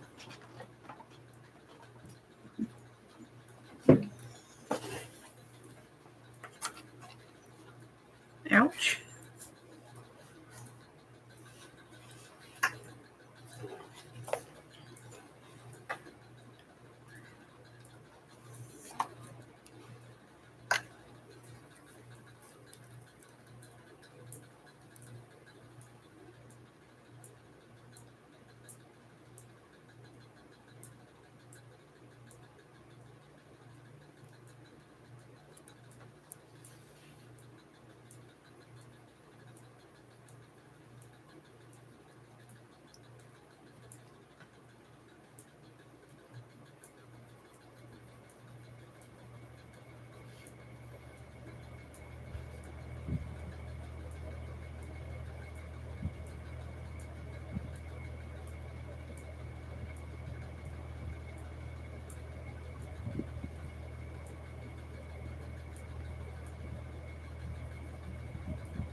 Hi, Kathy.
Oh, goodness, Susan. My sister had hers out, and they only had to make this like little tiny incision, and they were in and out in no time.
Oops, sorry, guys. I get in the zone, and then I forget to look up.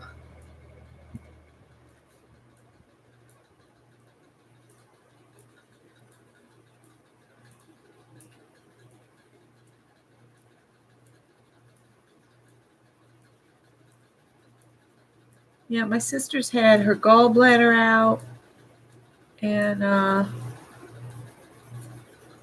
either last year or the year before, she had to have a whole section of her lower GI removed because it just kept getting inflamed. She said that surgery made her feel better than she had in years.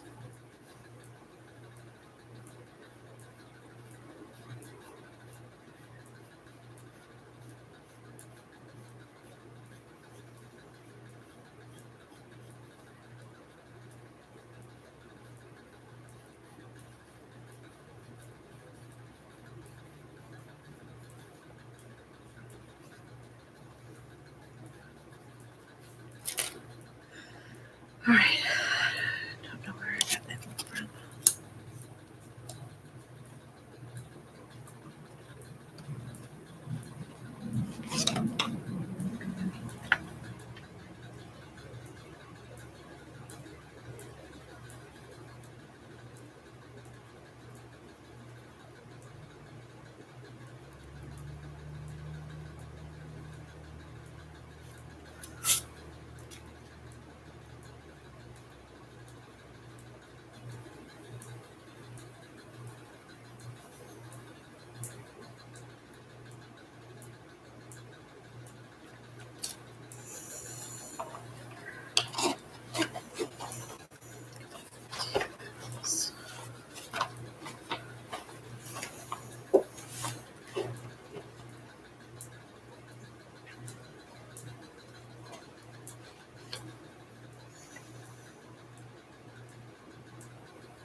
Yep, we got lots of nurses and people in here that can help cipher stuff.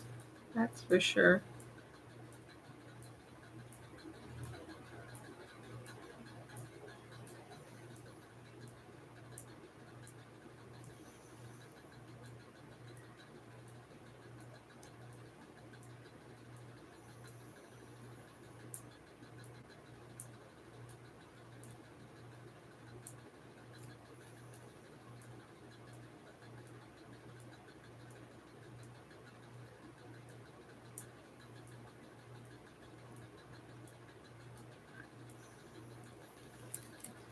Okay. Forgot about this little guy.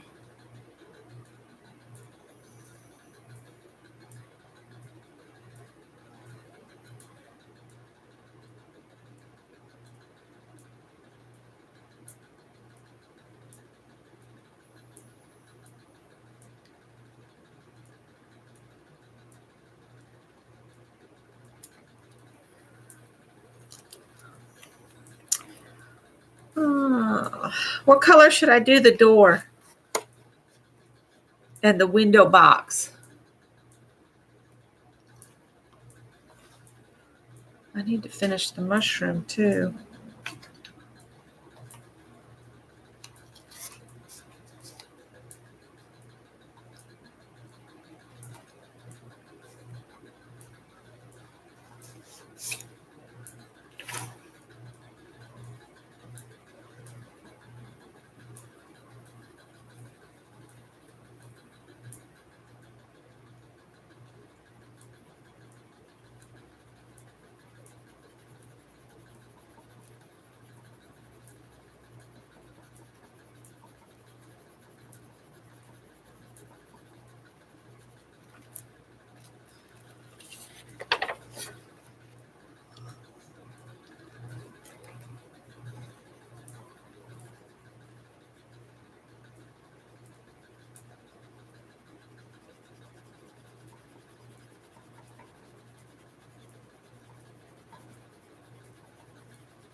For anybody that doesn't know, I have a piece of craft foam inside the envelope because I was having issues with the seam at the back of the envelope was causing a definite hard stripe in the middle of my mushroom.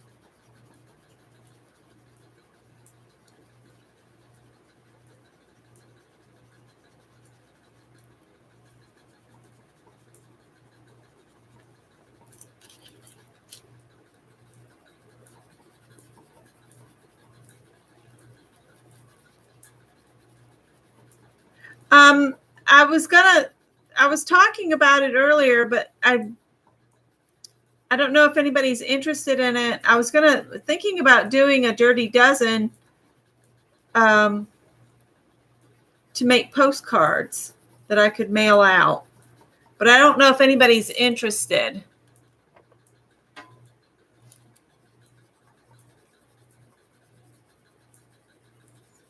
Thanks, Kathy.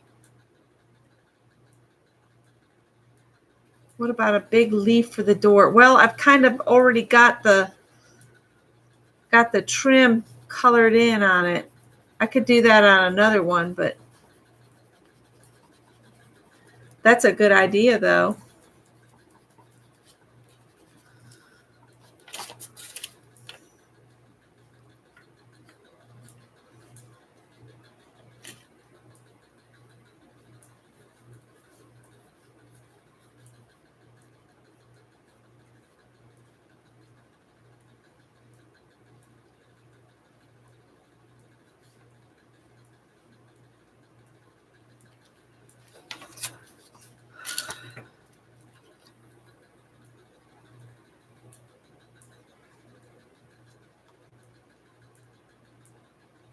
Okay.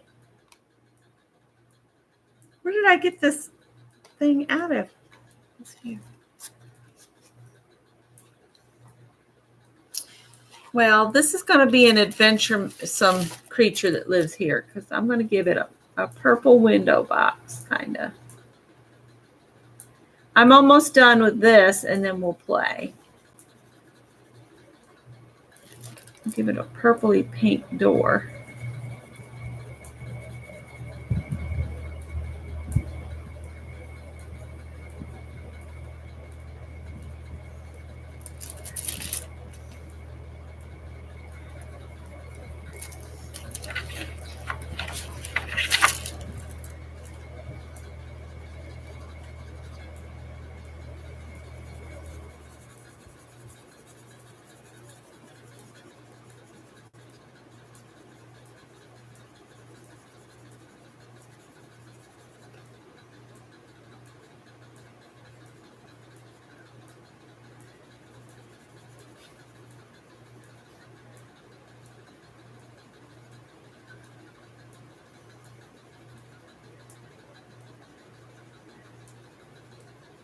I might set this aside and come back and finish it later so we can do our Dirty Dozen before it gets really late.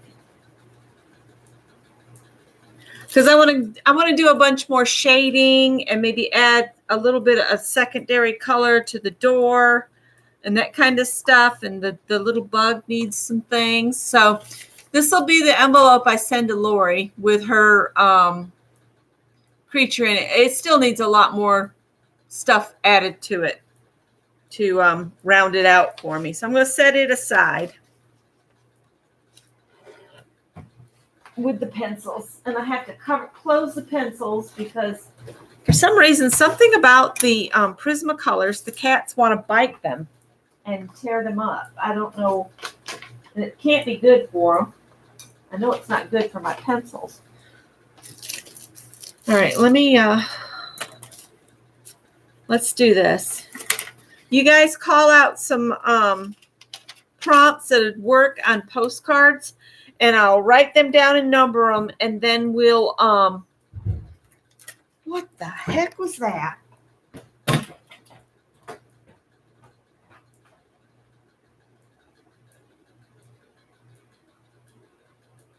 You rotten boy.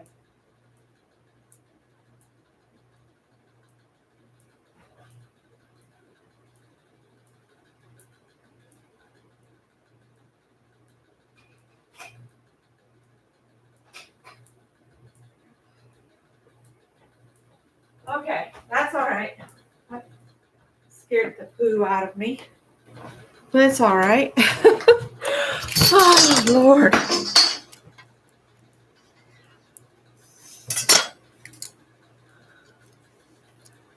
Okay. Wow, that was scary. They are wondering about the prompt game. Well, we're going to come up with 12 prompts, which can be anything mixed media. You can add washi tape, add paint, add marker, add, different things. I need the prompts this time to be things that can stay relatively flat. And we are not going to do them in the order that I write them down. I'm going to go into random.org and do a number sequencer and see, do it in that order. There's a metal table out on the porch that's just a kind of a spindly little thing that'll hold a glass, but it falls over really easy. It's like it's top heavy. And Spot decided he wanted to use it to get up on the porch rail, and it fell over. Scared the poo. Use 3 shades of blue. 3 shades of blue.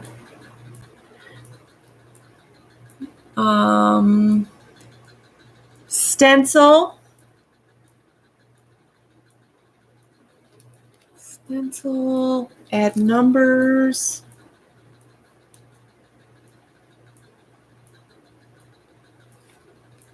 Add numbers. Add 2 colors of your choice.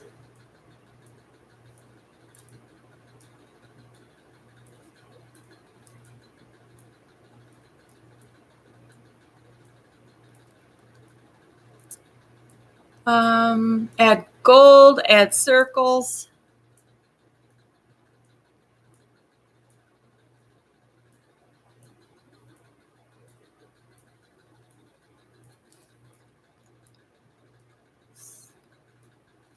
Postage stamps. I'm not sure if I have any postage stamps.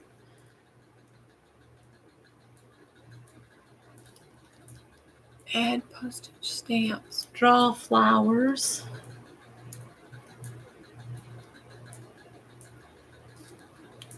Draw flowers. Add word or phrase.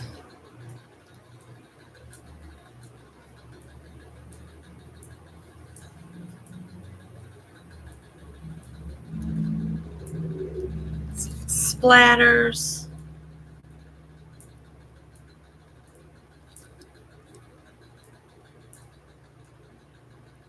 And it doesn't have to be real on the postage stamps. Draw an eye. Ooh.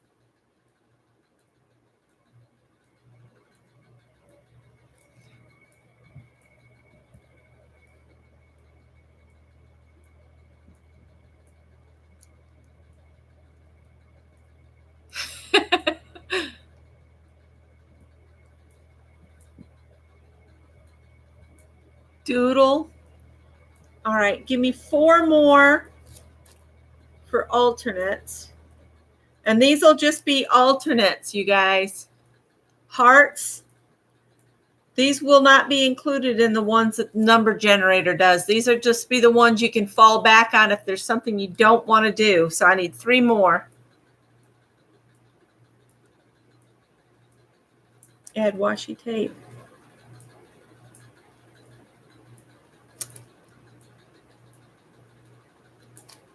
Colored pencil. and make a shape within a shape. All right, that's our four. Our four alternates. Make a shape in a shape. Make a shape in a shape. These are the alternates. So write your alternates down. Hearts, add washi tape, colored pencils, or make a shape within a shape. Okay? I need my phone. I need a piece of paper to work on. And I'm going to have to be careful because I don't have drop paper down. I have a piece of wax paper here, but it's not the same. And I'm working on mixed media paper. And it mails perfectly fine as postcards. And I'll have 4 postcards. I usually keep 1 and mail 3 out. So I will see who would like a postcard at the end. We'll see what it looks like. Oh, look, the wax paper is perfect. Okay. So get my telephone.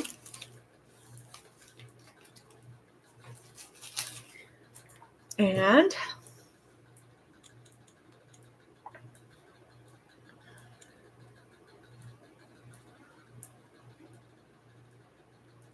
random sequence.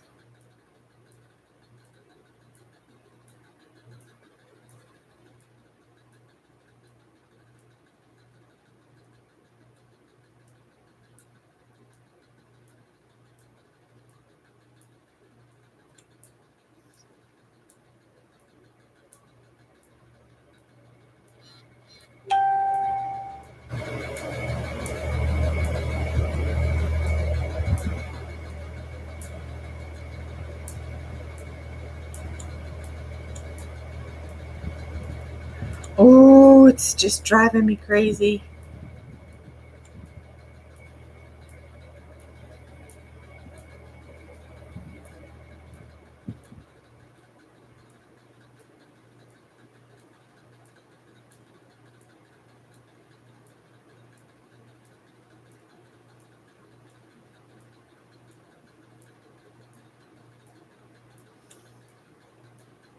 Random sequence picker. 10.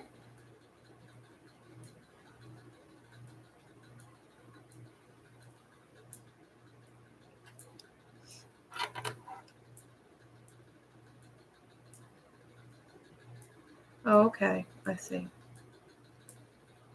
All right.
Which number are we missing?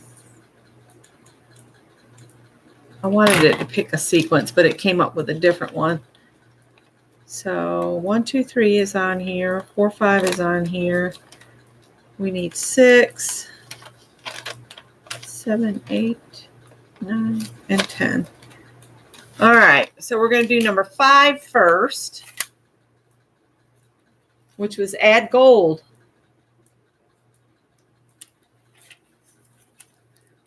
Add gold.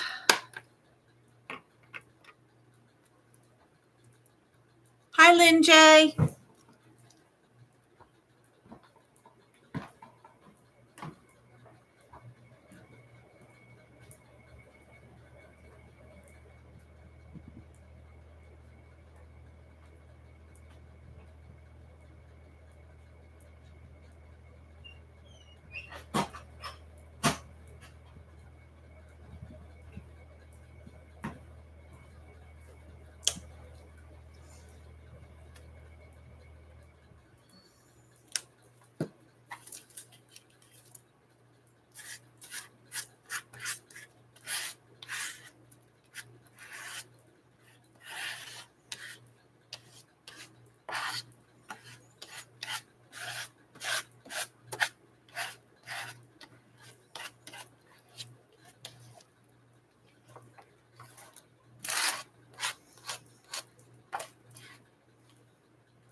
All right, I've added gold.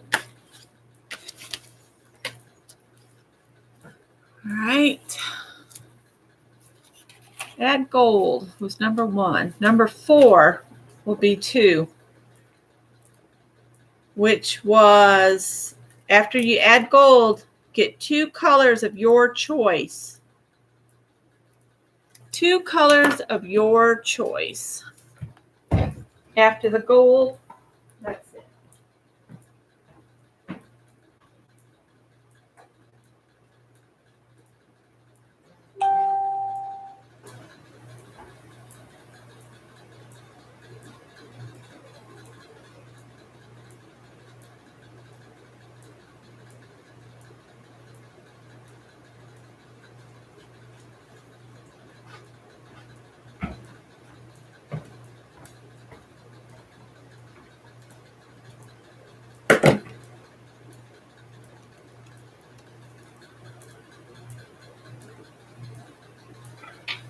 My phone just keeps ping, ping, pinging. Thanks, Janet.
I always think about the first few prompts.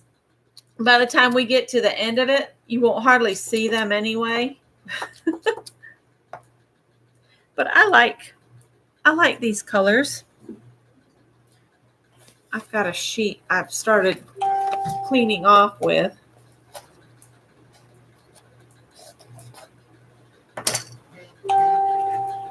I'm just going to set this over here while I scoop this up with this.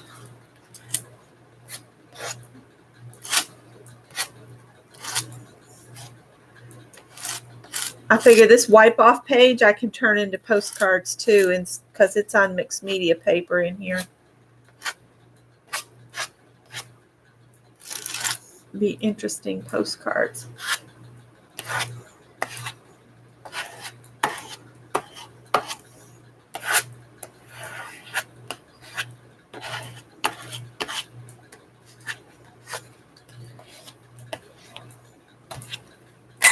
All right.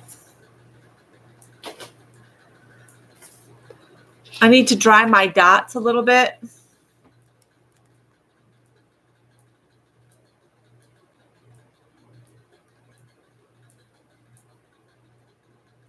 Yeah, that's a gross. Ugh. I'm not plugged in. I forgot I unplugged everything when we left this weekend. Can I reach it without putting my back out? Probably not right now.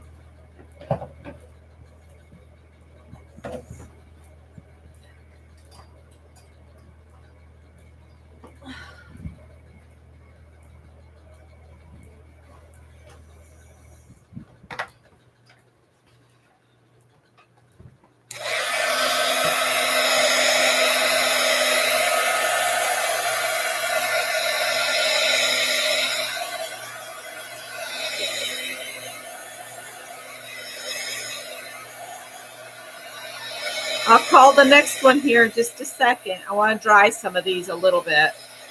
I don't care if the color moves a little, but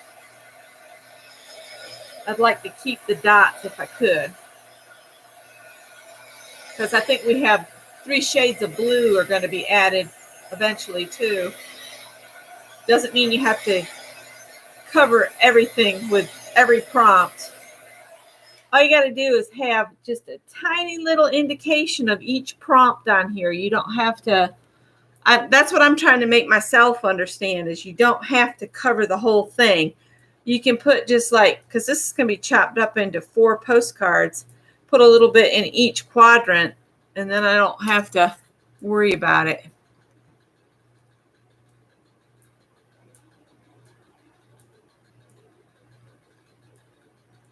Yes, Isla. I haven't finished it. I just set it aside. I'm going to keep working on it.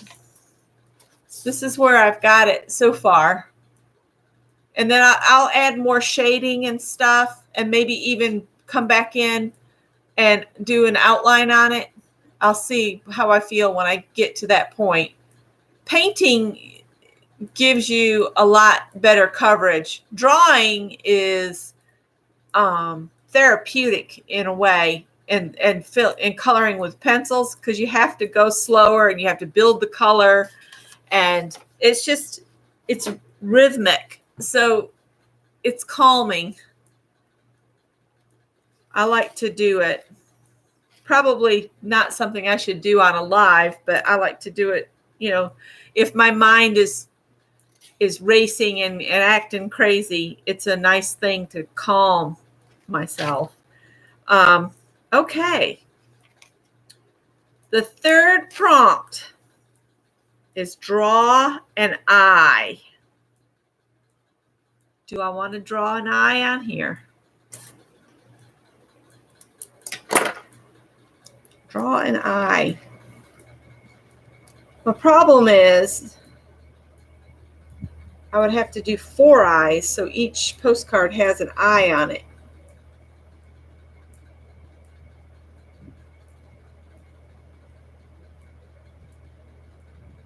I think I'm going to do colored pencils instead. And I'm just going to use my cheapy thrift store colored pencils that are in the tub. They're Crayola, I think most of them are. I think I'll pull out a couple colors that I've already used, the purple and the green, and do something with those. Ooh.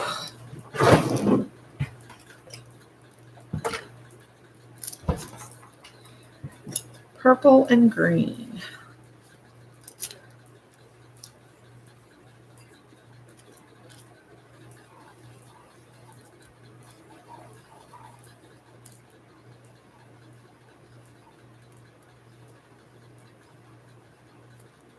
Well, they kind of look like eyes or fried eggs.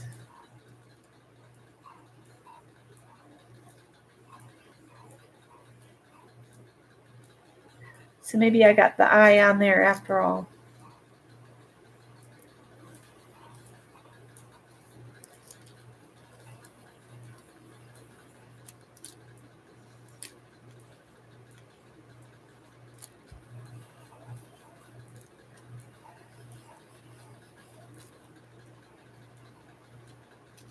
So this fall, my newfound family would like to meet me. Should be interesting. A little nervous about it.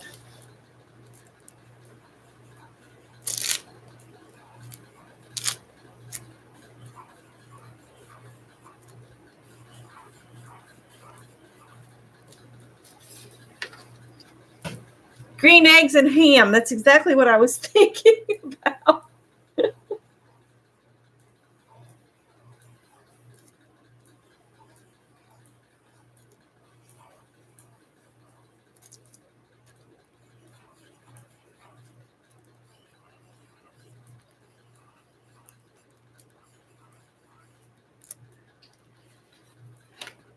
It is. It's so funny that I never knew about them, and they lived like 2 farms away. It's just kind of crazy.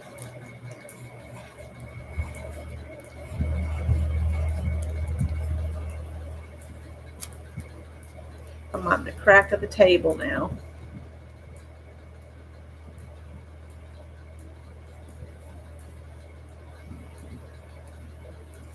It'll be interesting to see what happens with this colored pencils too, because they're kind of waxy, so they might act like a resist to some of the other things we have.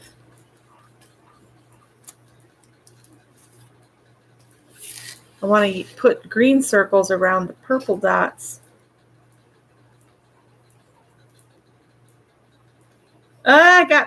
I got paint on my pencil.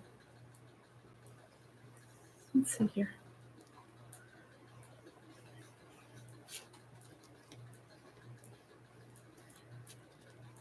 I think it's going to be getting cold soon. The YouTubers I watch in Alaska are talking about how their furnaces have been kicking on. And then these cats have been eating like crazy. I mean, unreal amounts of stuff. Oh, good night, Kathy. Scott will be home in an hour.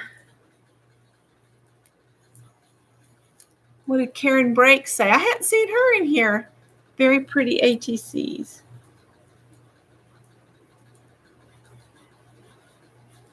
Trying to figure out what I can do. The videos I've been doing lately is I kind of do like Mary, but instead of doing unlisted, I do private. And then after I'm done, I just click them over to public so I can do shorter videos. My vlogging camera type situation is that camera. I send it off to get it fixed, and it's still not fixed. It's just not, it's not working right at all. And I'm tired of spending the money sending it to and fro. Need to just get a new one, I guess.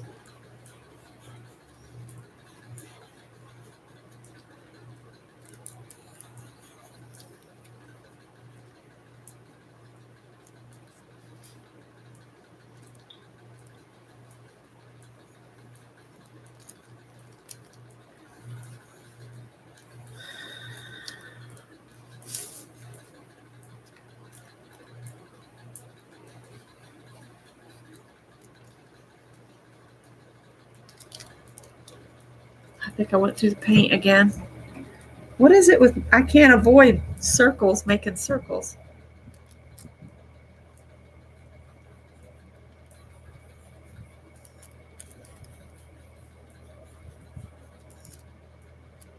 Kind of wishing I hadn't made quite so many dots now.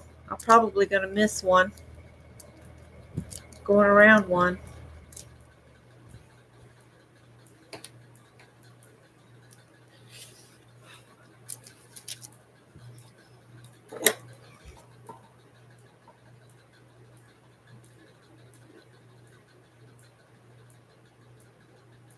I do not, Susan.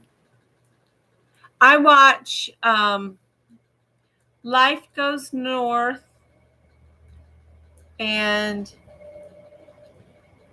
I can't remember the name of the other channel.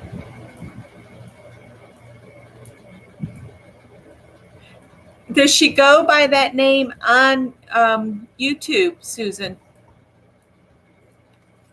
And we'll call out the next number. Let's see. It gave me 9.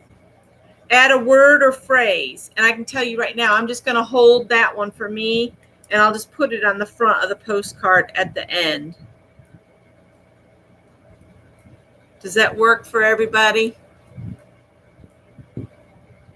Skin and eyeballs. Oh, let's see. Julia Satterwhite. Julia Satterwhite. I'll have to look her up.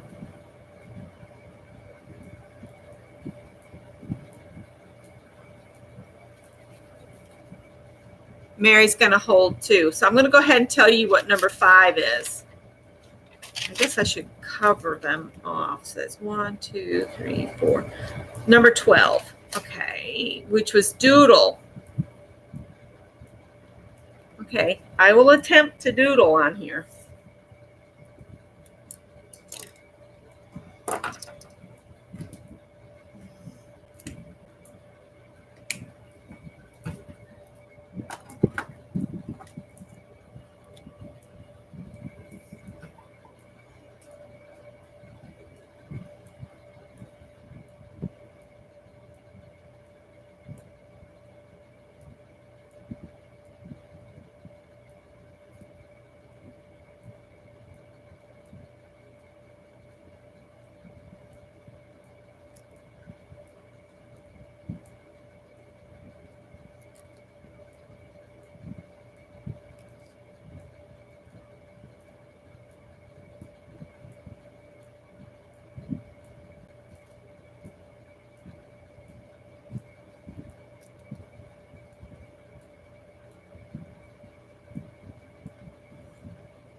Looks like bed springs run amok.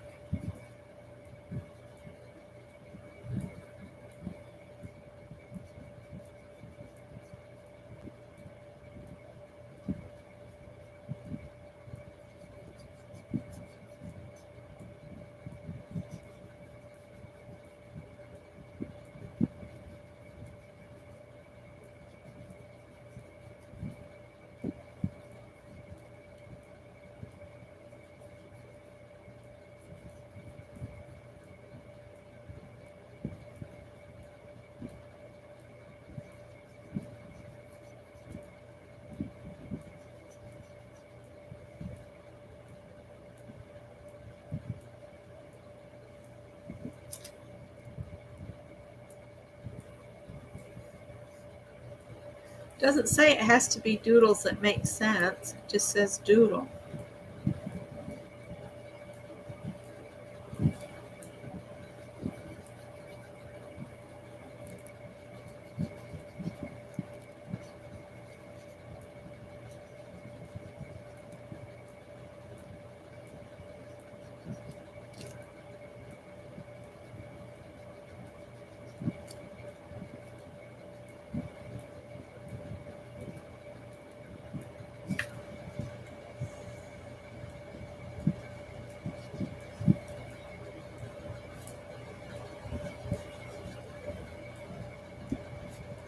Scott and I would both like to live in Hendersonville or up near Asheville.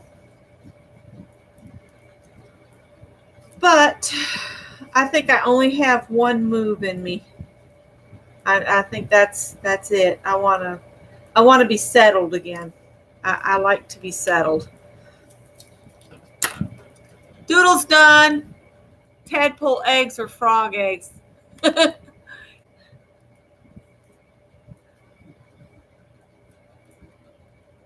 Oh, it's inside of a people eater's stomach. Intestines.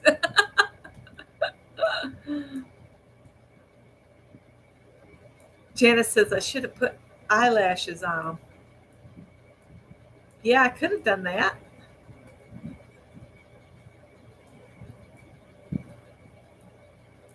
Aw, thanks, Janice. All right, so that was number 5. Okay. I'm going to go ahead and call number 6, which is the postage stamp one. You know what I wish? I wish I had like the outline of a postage stamp that I could just stamp down. So that'd be number 6. And I did that.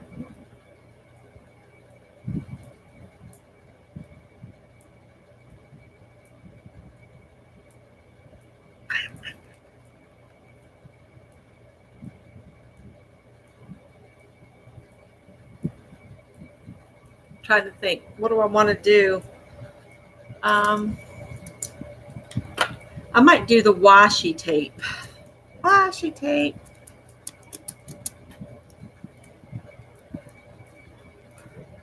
Hi, Danica.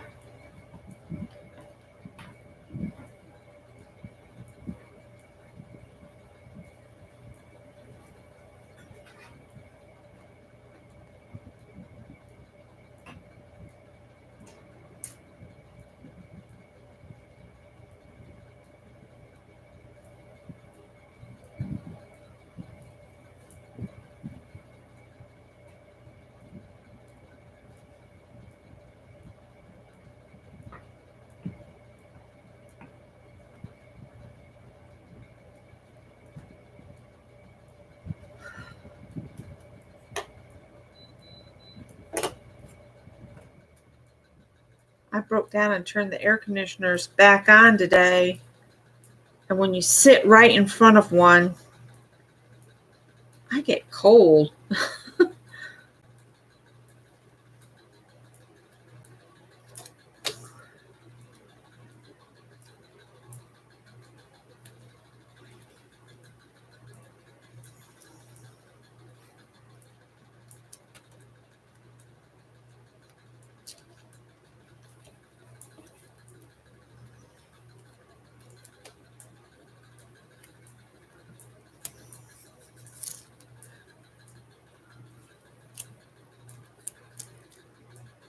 Oh, I could have done that. I wish I'd seen that sooner, Susan. I have little scissors that I could have cut squares out and glued them down. That's okay. If I come across another prompt, I can always step back and do that. You know, if I come across a prompt that I don't want to do, and I don't want to do any of the alternates either, I could step back and do that postage stamp one and then just cut out some squares using some of those fancy edge scissors. That would work good.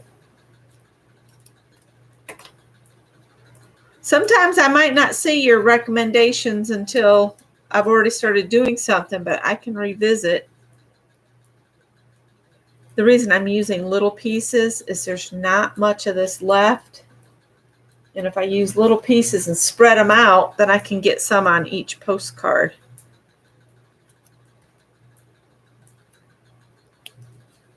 And I think I'm going to roll clear coat on these before I cut them up into postcards to help hold the tape on. If I clear coat it, it'll seal them in.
Uh-oh. See what I said? There was not much left. So I'm actually getting to use something up and get it out of my stash. If Scott was here, he'd say, "What is this stash you speak of?" Which he knows what it is because it surrounds him.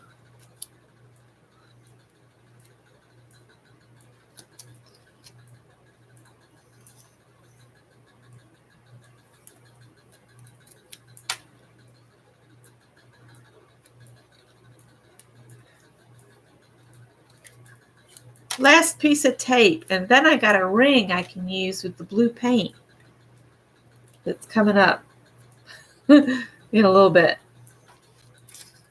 This will be interesting, put it that way. So I did washi tape for my number 6.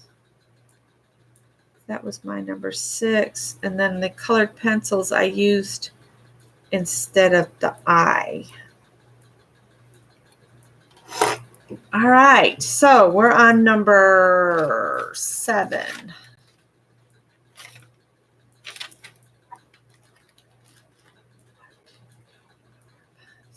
Which is number 8 on here. Draw flowers. Number 7, draw flowers. Well, let's see here. The paint is still wet, so my concern is that I'd ruin a marker. But it says draw flowers.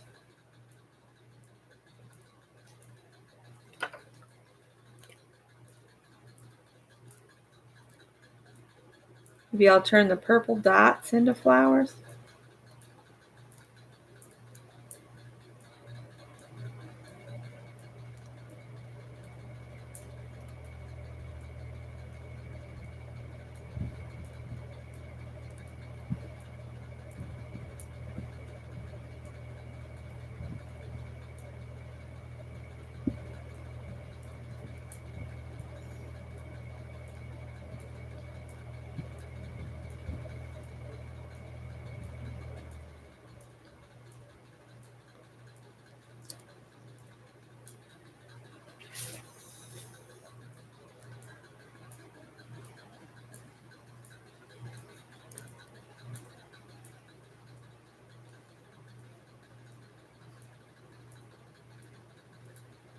Y'all should, I don't know if you can hear me or not, but I'm sitting here going 1, 2, 3, 4, 5. 1, 2, 3, 4, 5.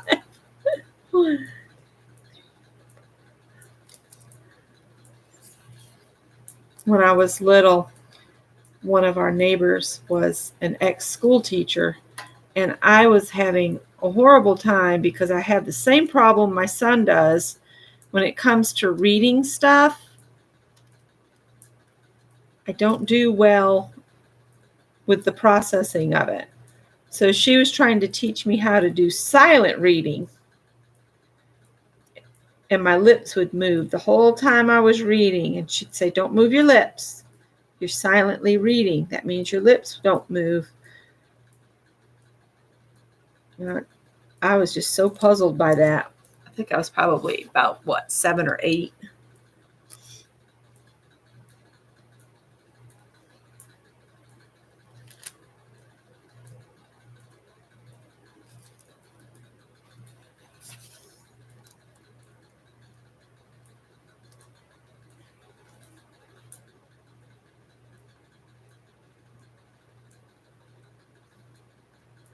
I'm trying to just put some blossom petals.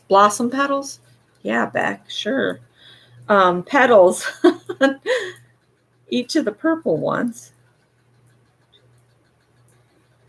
So the other ones can remain green eggs and ham. Let's see here. I bought a ham slice. That makes me hungry. Thinking about that ham slice sitting in there. Might do that tomorrow. Cook that up. Ought to put some dried beans on to soak. Try not to eat that, after 7 o'clock anymore, because it really messes my sugar up in the morning if I eat too late. I think that's all the purple ones, so I think my flowers are done, I think. Looking for purple dots to see if I missed any. I think it looks good. Not. Use a paint pen. Yeah, I could do that.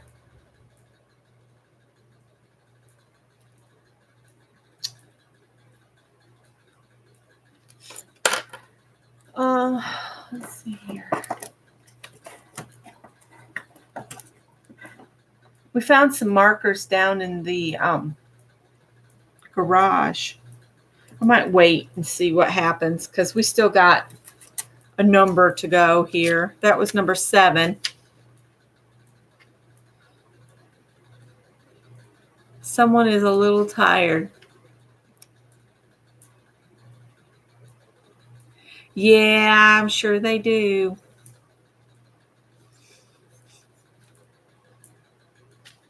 All right, I'm going to call the next one. We just did that one and I didn't cross it off.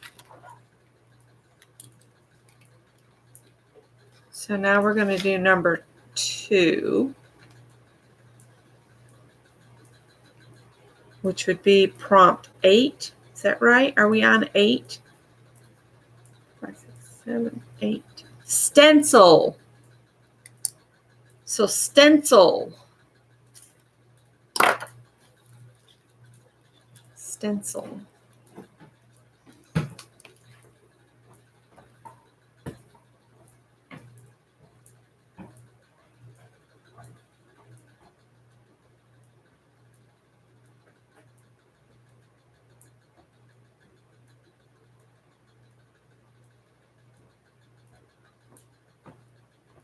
What color should I stencil with, you guys?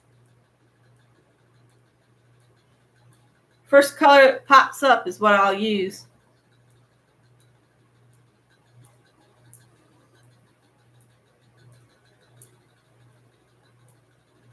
Red. Red.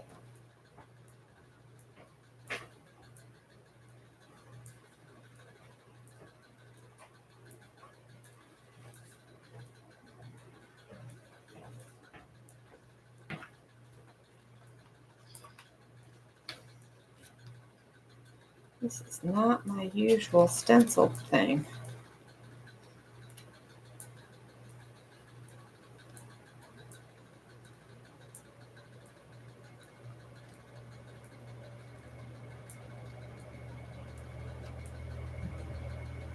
I wonder where my other little folder is that has stencils in it.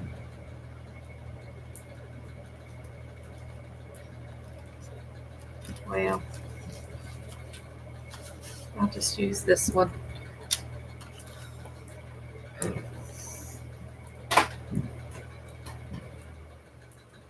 Bernie, what's the matter, honey?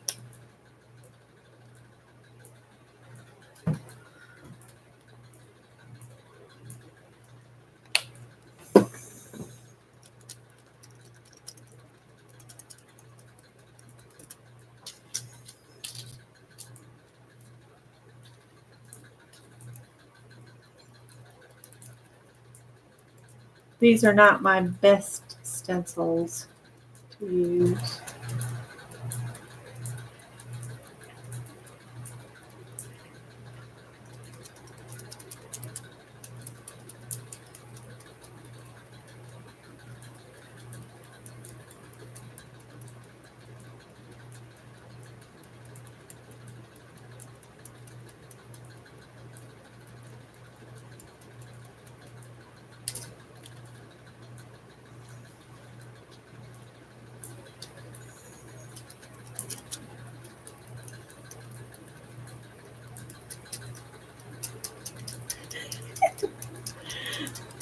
Gregory posted this thing about Robin Williams and his mom.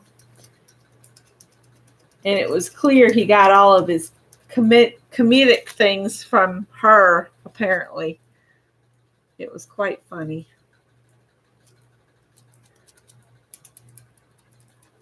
She said, "There's nothing funnier than a whoopee cushion full of water." I was like, oh, that's like double kill there.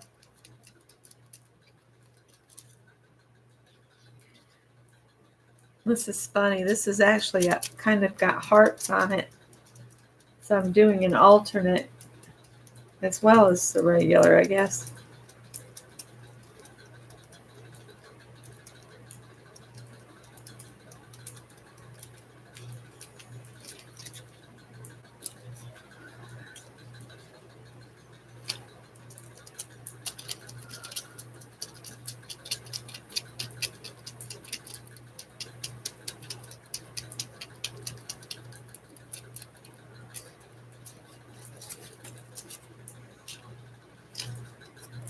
Might have to get out just a little bit more paint. Uh-oh, am I on the table? A little bit.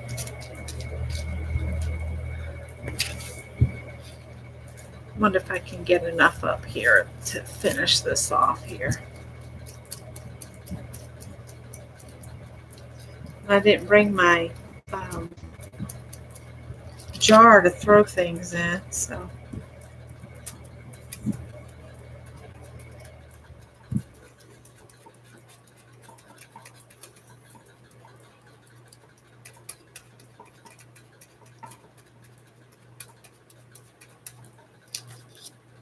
I guess that looks okay. Yes, he was.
All right.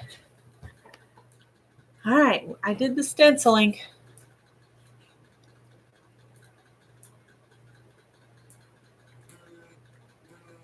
All right, it's 11 o'clock.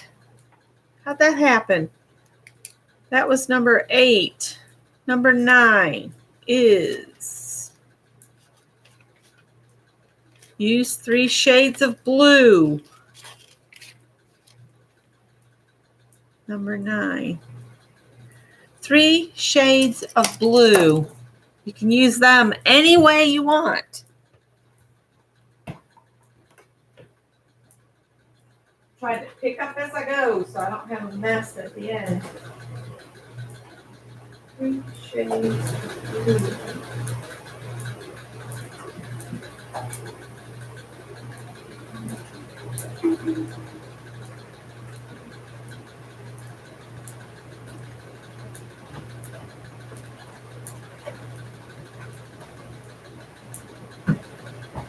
I think I'm going to pull 3 things out of my bin of stuff to use.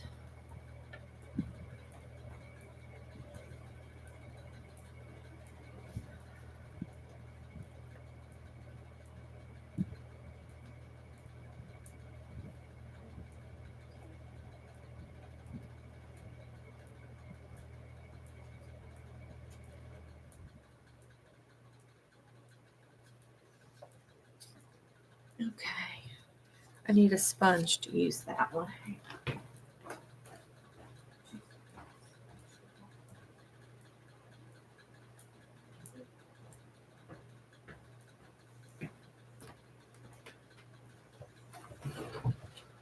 Okay.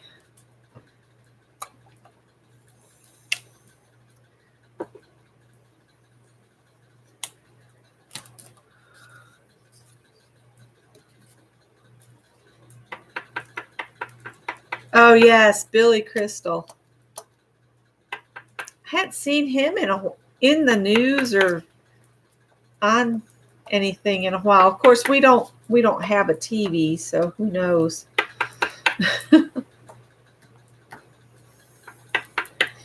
We were talking about it, Scott and I, the other day, and you know how they offer up clickbait for you on Facebook and stuff. And I told him, I said, I don't even recognize any of these stars, so-called stars, that they list on there at all. And we don't know what these movies are. We are looking forward to the Downton Abbey movie and are planning to go to it. Said it starts on September 20th. I'm hoping it's at one of the theaters near us. Could actually maybe get him to take me to a movie. He's not real big on that kind of thing, so it would be something if I can get him to take me.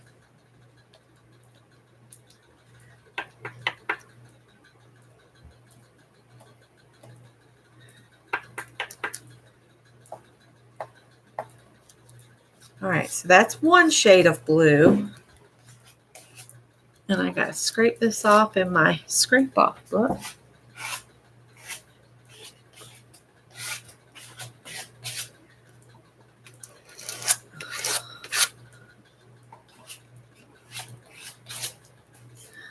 All right.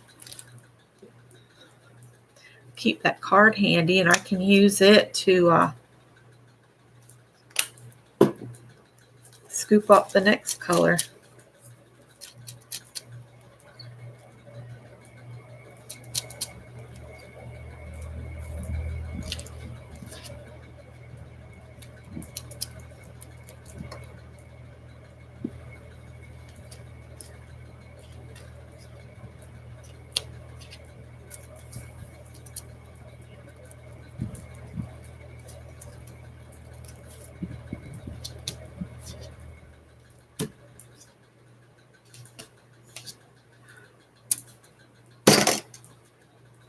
Oh, good night, Cheryl. Thanks for the ATCs. They're wonderful.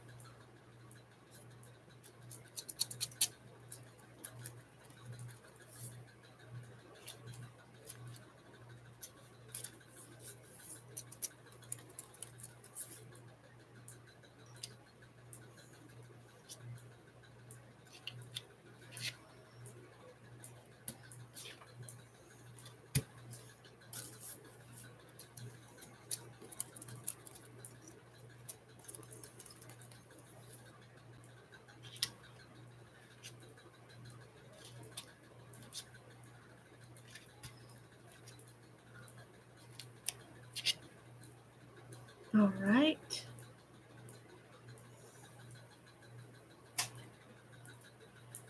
And then the last shade of blue will be this one.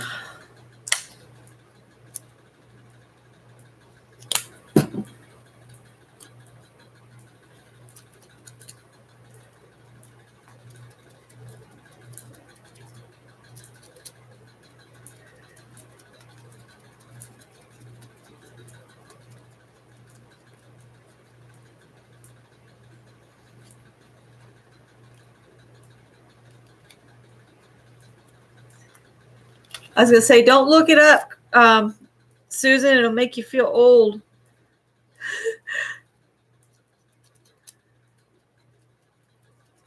Everybody that was hot or funny or wonderful when we were younger is now older, just like us.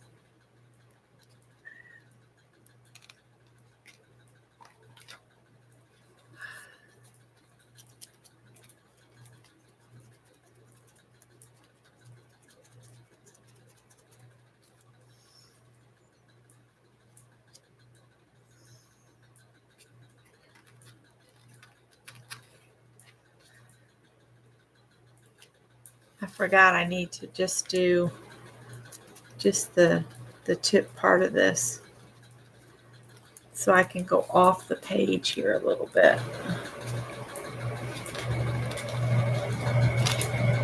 Like so.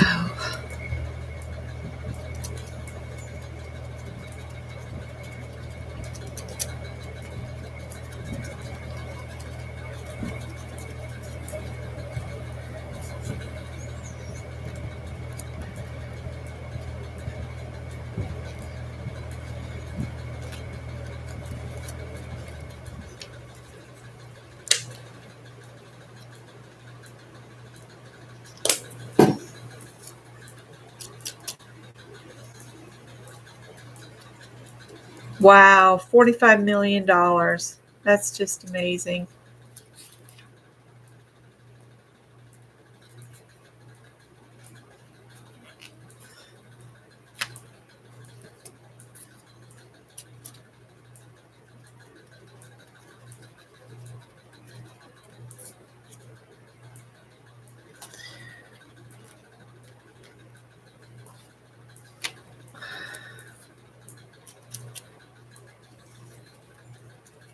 My youngest sister has a new dog. The dog's name is Doc Hollywood.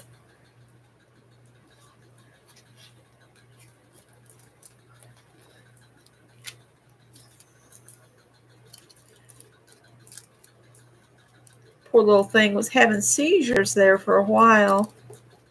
She says he's doing better now. He seemed to think it was something he was eating, I think. Poor little puppy.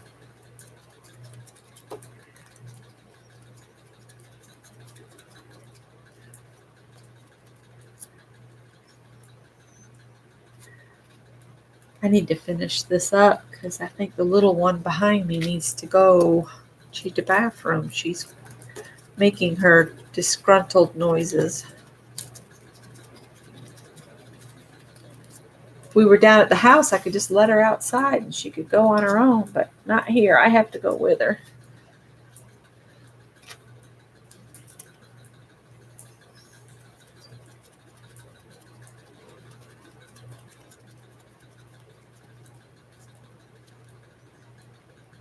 We don't have too much more to do here. Okay, I just need enough to do just the tip on this end here.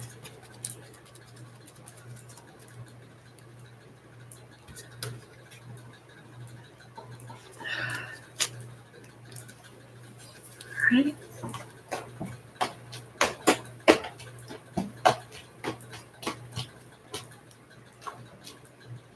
Ooh, don't lay that there. Okay.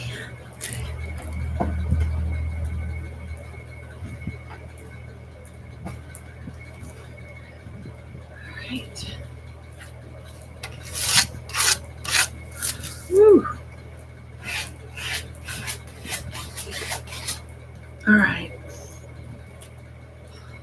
I have blue fingers now. Blue. Am I blue? Am I blue? I don't know. How about you? All right. I'm going to call the next one if I can get my fingers clean enough to pick the pad of paper up. Nope, not happening. Okay. And I set my finger back in paint. Awesome. And I'm out of wet ones. That's what's really bad. Okay. That was 9. So now we got to do number 3, which is add numbers. Add numbers.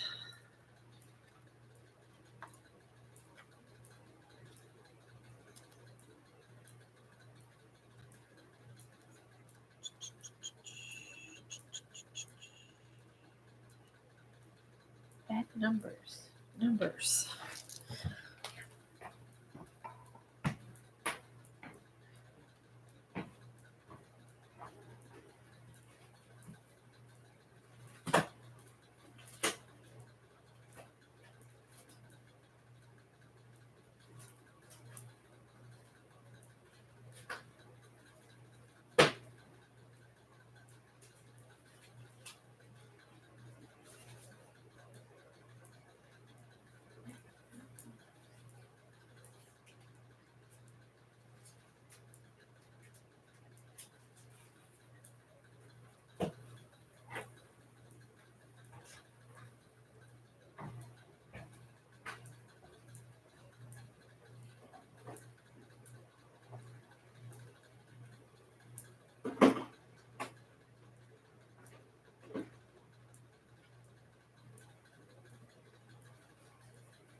This is some of that extreme sheen in copper.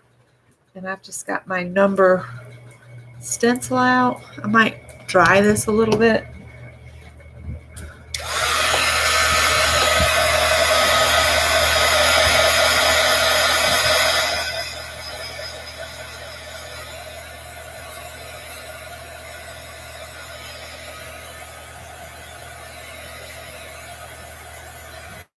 This extreme sheen will probably make the camera go crazy.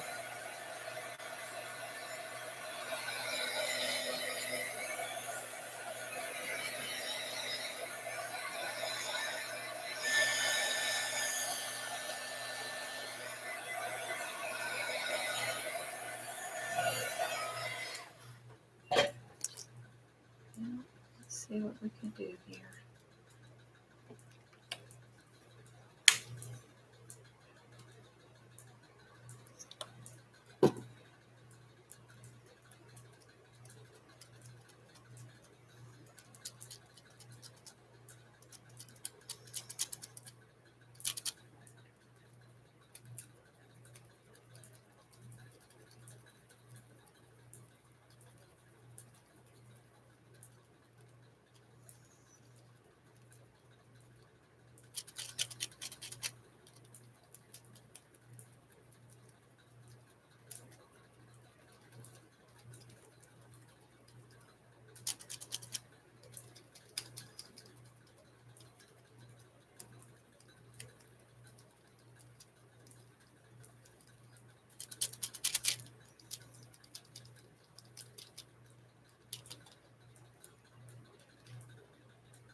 The numbers don't have to be, totally clear. It can be just a little hint of the numbers. And that's about all I'm going to get because this stuff doesn't show up too hot.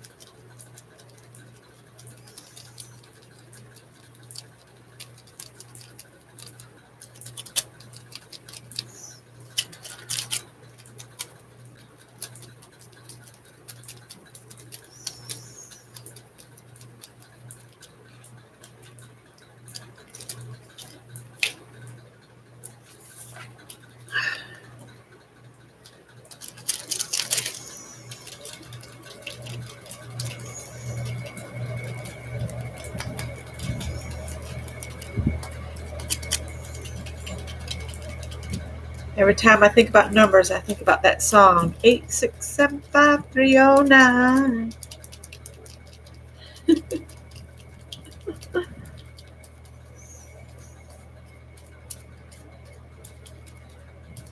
She's got her number on the wall.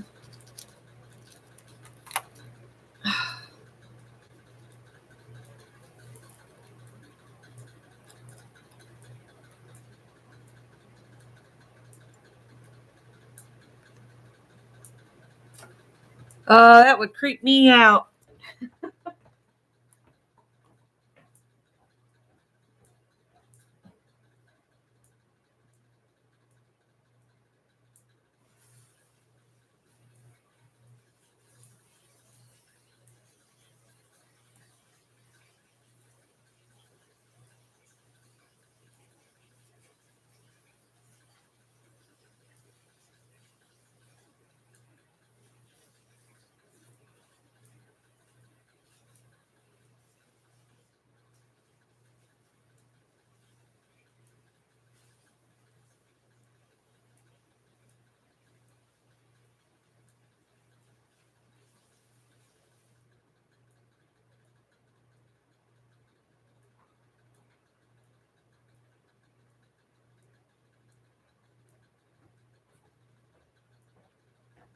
All right, I got my numbers on. I feel like I've got it kind of lost now. I might have to go back in and maybe go around my my stamped image or something. I don't know.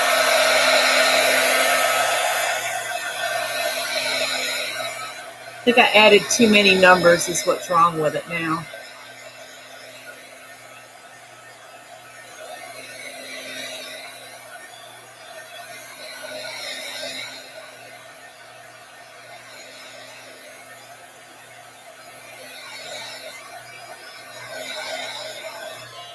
What's really funny is the washi tape was black with white dots, but the color from underneath is coming up, so it looks like confetti dots of different colors.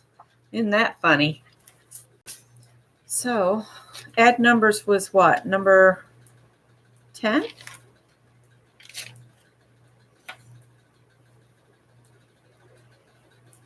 All right. 11 prompt is number 6. Add circles is number 11. Add circles. Well,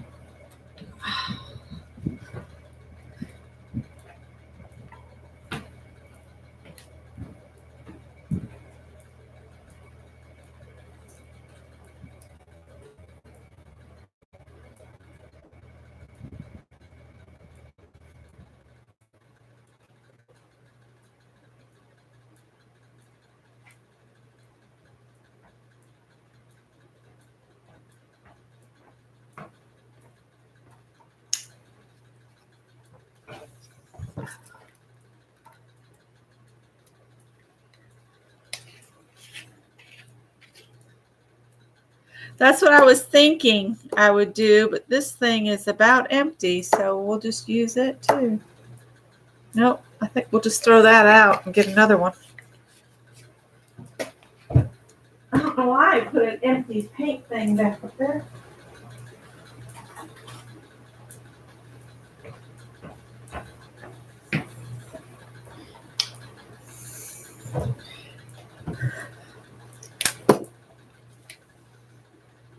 How yellow can I get my fingers?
All right, let's scoop this up.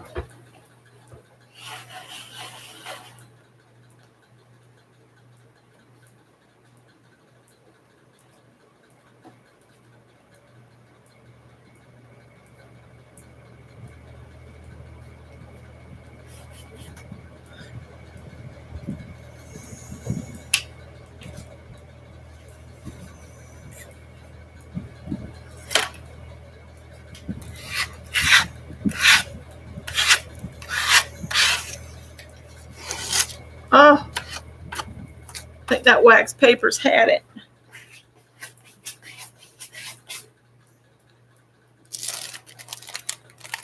Fold that over so it doesn't accidentally get paint on the table, which I've already gotten some paint on the table. Luckily, it cleans up pretty easy.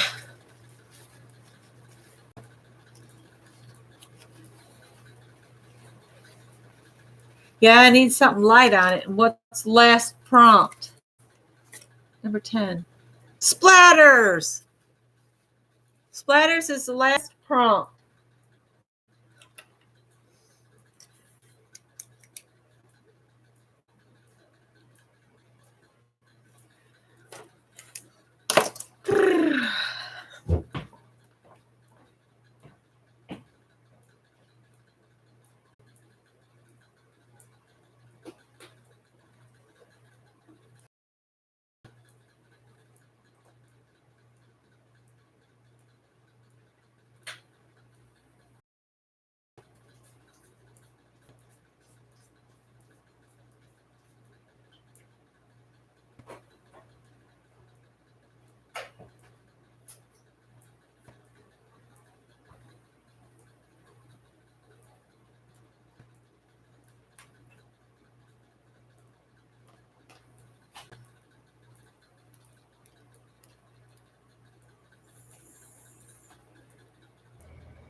All right.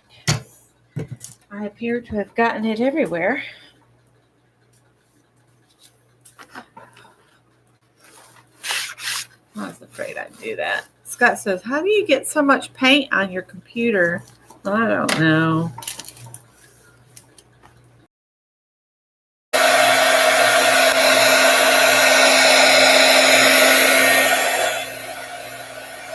There's a whole lot going on here.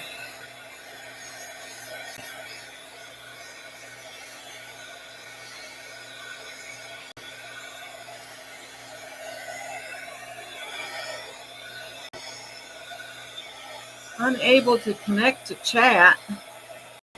Have I lost you guys?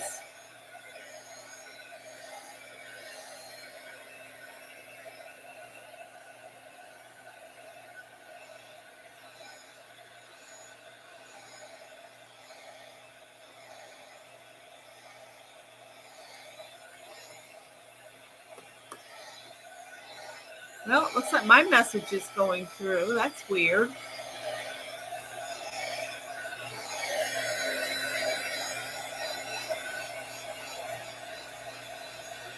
Well, I did a cream and a yellow, a pale yellow.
And I got to remember to put a word or a phrase on here.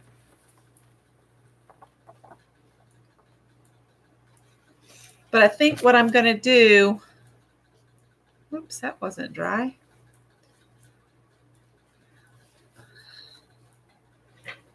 I think I'm just going to seal it and then let it dry. And then in the morning, I'll go back and add my word or phrase and cut them apart, or cut them apart and add the word or phrase, and then do a border. I'll probably add a border, and then I'll just randomly pick 3 people and mail the postcards out. So I'm going to let you guys go, and thank you all for being here. If you're still there, that's cool. I'm getting a message that says unable to connect to live chat. So I will see you guys in the next video. Bye-bye.